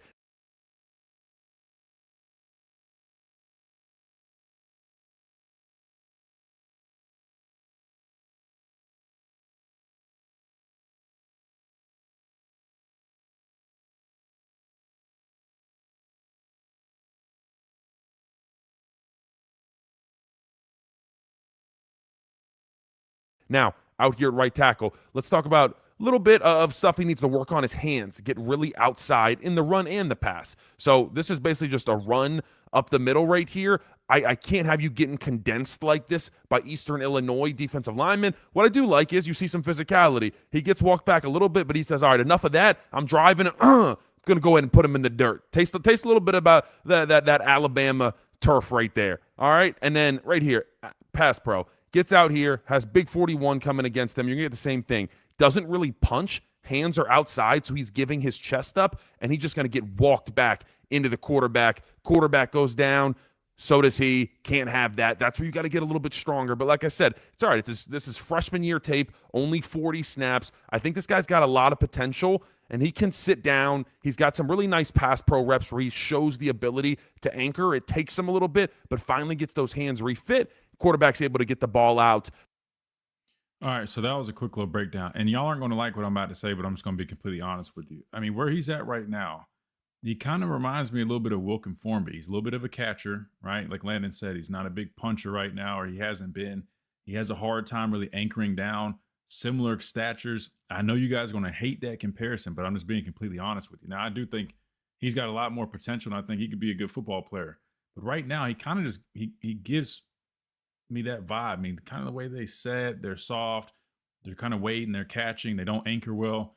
That's why, to me personally, yeah, like somebody mentioned the footwork, like even like the way he's kicking, like he's not really getting a true kick out there. He's kind of just floating back. I mean, again, a lot of things that he needs to improve on. Granted, he's got a new coach this year, so I do believe he will be much better. This was true freshman tape. Like Landon said, he only had like 40 snaps. That's why it was just kind of shocking to hear Ryan Grub not just name him the left tackle, but to really double down the way he did and basically say like, hey, there's nobody close, which, initially I was trying to, view it from the perspective like, man, if you already know who your two tackles are, that is a good sign. From like, take the people, like the actual players out of it. If a coach says, hey, I got my two tackles going into this season right now during spring, normally that is a very good sign. You feel confident in that. Those are some of the, most important positions on the offensive line. Center is a really big one. Not to, downplay guard, but guard, as you guys can see, you're covered up, right? I mean, you got a center next to you, got a tackle next to you. Tackle, you're on an island. You're by yourself. There's a reason those guys get paid a lot of money. So initially, I'm like, all right, cool. You got your tackles solidified. But then the more you think about it, and you're like, this isn't a guy that's a returner. It's not like it was Proctor, who, even though he struggled some, he had true quality SEC experience. I mean, dude had a lot of potential, right? You just had to put it together. I mean, this is a guy that played 40 snaps last year, and you're seeing a handful of them right here. And it's not that he's light years ahead in his development. I would argue, I mean, you can tell he definitely looked like a raw, true freshman last season. To hear that 3 days in to spring ball, it I wouldn't necessarily say it's concerning, but it leaves you scratching your head a little bit. That would be kind of how I view this. Cause I know some people are responding to the tweet I had put out talking about it, which if you guys are just joining in, I know we got a bunch more people watching right now, but long story short, I think one of the biggest takeaways was naming this guy your starter at left tackle clearly indicates that was their plan all along. Gives a little bit more insight to why they maybe weren't as aggressive on getting quality, true plug-and-play starters on the offensive line during the portal window. They felt all along they had their guy at left tackle, clearly. I'm just going to take the wait-and-see approach. I mean, you guys know how I was when we were breaking down the portal moves. This kind of is one of those moves where it feels a little interesting to me. I don't know if I necessarily agree with it. No, I don't know. I don't. I'm not a big fan of naming a guy a starter that's not a returner before guys even get the chance to compete. Now, because he said, let's address this too, by the way. Because he said what he said today, that this is their guy, nobody's close, does that mean this guy is a lock to be the left tackle throughout the whole 2026 season? Absolutely not. Things are fluid. Things can change. I mean, he could technically still lose the job sometime this spring. If the guy behind him is just playing that much better, he'll walk back those comments quicker than you can even blink. I mean, best believe that. I just don't, like my dad was saying earlier, I just personally don't know if that was the right move to make, knowing that, I mean, there's nothing wrong with giving the guys flowers or pumping them up or just saying, hey, we're really high on this guy. We expect him to be a key contributor for us, right? You see how I'm delivering that? It kind of gets a similar message across that you expect him to be one of your key contributors, but you're not putting him in a position where you're creating a lot of expectations. At least for me, when I heard that, now best believe I'm going to be locked in on this dude. I always go watch pass rush, but I'm without a doubt going to be paying attention to him because, I mean, they're kind of setting it up where people are going to probably expect this guy is going to be a premier left tackle. And if that ends up being the case, that would be phenomenal. I just personally haven't seen enough out of him for me to even remotely feel that way. I mean, Landon, who also played, college football, he played offensive line. He felt like there was a, good bit to be desired out of Jackson Lloyd, and that he thought he still needed quite a bit of development to kind of get to that point. So I don't know. But again, these coaches are around them 24/7. They get paid a lot of money to make those decisions. You kind of got to trust in what they're saying. But there's just a number of things that I think he's got to get better at before I think he's really ready to be that guy where you're just doubling down on your, true left tackle. So that's my thoughts on that, because I know some people are asking about that. Fans need to be patient, give coach more, let the season play out, give him like the fourth season, what he can do. He might turn the team around. He's trying. And that's kind of what I was saying. I think, 4 years to me is, I know they say 3, but I think even 4, especially in this situation, Coach Saban retires. It happened kind of quick. It's not like Coach Saban retired immediately after the season. It was around February time. It was a little bit later. You come in, you take over. You're trying to retain some of that culture and retain the team, and then also implement what you do and what you're trying to establish. So that first year was tough, and I thought they did a pretty decent job of navigating that. Then last year, it's overshadowed by the bad losses that they had, but really they also still, without a doubt, there's no argument. We can all agree that the Indiana game and the Georgia SEC championship game, were bad losses. They left a bad taste in a lot of people's mouths. However, there's no denying that there was improvement from year 1 to year 2, making it to the SEC championship game, making it to the college football playoff. You got to respect that. And at least when you look at it, say, hey, well, they made progress from year 1 to year 2. They've got a little bit of an uphill climb going into year 3, given the youth on this football team. But I agree. I think you just got to be patient and see how it plays out. But I think year 4 is a little bit more of that, like, I would say I'm probably about 95% sure I could probably say whether it's really going to work or not. I mean, use Coach Murphy, Patrick Murphy softball as an example. Last couple of years, people were writing him off, ready to see him go. He had done a lot of good things, and I know they had a couple of years where they had struggled a little bit, and not even bad. It's just the standard that he had set for our softball team, and right now they're undefeated. If you would have listened to everybody on the outside saying fire Patrick Murphy, you might not have had what you have going on right now, which is an undefeated year so far. Granted, they just got into SEC play, but still top 5 team nationally as it stands. So I think, it's a lesson to be learned. Be patient. Grass isn't always necessarily greener, but I also do understand and respect the opinions of the other side that the fit doesn't always feel the most natural given the foundation that was laid here, but that doesn't necessarily mean it can't work. I think 2 things can be true. Let's wait and see what we got, then let you see it. That's what it's been for the past 2 years. Let's see. Why y'all got to bring up the Clemson game, man? Listen, that was my final game, but I couldn't play in it because of my hamstring, unfortunately. But I'll say this, so I know people try to compare that to the Indiana game. That still was a little bit different, man. A little bit different there. Definitely was not a pretty game. It was an ugly loss, 1,000%. There's no denying that. It was an ugly loss, but I don't, that didn't outdo the Indiana game. Indiana game was way worse than that one. Way worse than that one. Feels like we have a new dad in Tuscaloosa. Old dad was demanding he used to get the belt out. New dad, let's just stay up. It's overly nice. Oh, that's funny, man. That's funny. Joey says, going to play around with the new logo. Where could I send it? Send it to our email. Let me make sure I get the right one for you. I appreciate that, man. Yeah, I love to check it out. Let's see. The Miller's Edge at Outlook.com. You can send it right there if you don't mind, Joey. That'd be awesome, man. I appreciate that. I appreciate that. Let me see. I need to download this. Give me 2 seconds, guys. Y'all got any more questions before we get out of here? I wanted to pull up like actual game tape of Jackson Lloyd and actually break it down with you guys. All right, cool. You got it. Thank you. But I can't find the games on my file that I have for the tape, unfortunately. So I'll have to see if I can figure something out. But we definitely got to lean a little bit more into some tape of some of these younger guys. But we'll see. We do hear from Kane Womack, by the way, tomorrow.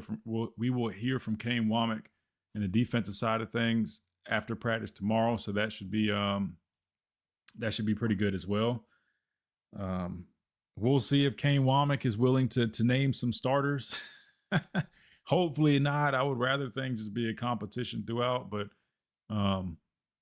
hopefully we get some more thoughts on I think the linebacker position is going to be big.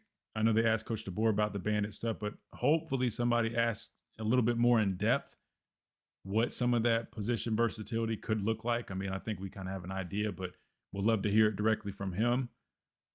Also, we'll love to get his thoughts on the direction that they're kind of leaning with the defensive line, even as a scheme. You know, what are their thoughts in terms of, are they going to be more of a penetrating front?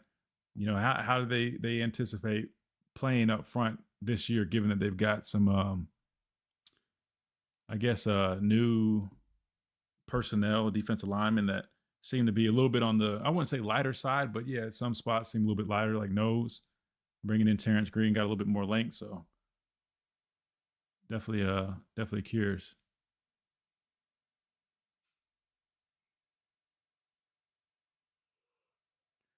Definitely curious what his thoughts are on that. Bet Kentucky fans miss John Calipari now. Yeah, you just got to be patient with stuff, man. And I think it was you that asked that earlier, Smitty. Like, I mean, who would you, in theory, try to replace? Like, that's why I don't think people are going as far as saying that. Even like at the time of, you know, when they were looking for a replacement, I don't think there really was just some Saban disciple out there that was just waiting, right? That was ready to take that role unless, you know, you hired somebody from another spot, which everybody was doubling down, you know, trying to retain guys, re-sign them and all that stuff. So anyway, that said, I think I'm going to get out of here, guys. Grab me some lunch. I'm sorry. I wish I had that tape to pull up. That way we could break it down, but I'll try to figure something out. Maybe we can do it tomorrow because I know you guys have been wanting some more tape, some more breakdowns. So we'll work on that. If I do, I'll even try to put up a cut up on our X. So if you don't already, man, follow us on X at the Miller's Edge. Then for our X listeners, if you guys have a YouTube channel, man, always go and subscribe over there. That helps us out as well, man. That helps grow the channel, makes everything better, helps us out. So if you guys don't mind, man, go check us out on YouTube. Same stuff. I'm gonna start putting some more extra stuff on there.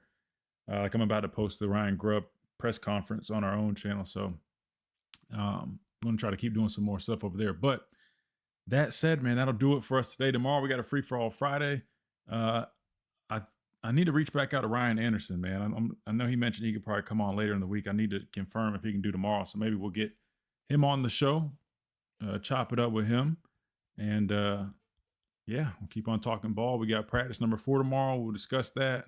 Hopefully get some B-roll from it. We'll discuss it, breaking down, keep on rolling, and get you guys rolling into the weekend on a good y'all's day. Y'all be safe, be easy, and we'll see you guys tomorrow right here on the Miller's Edge.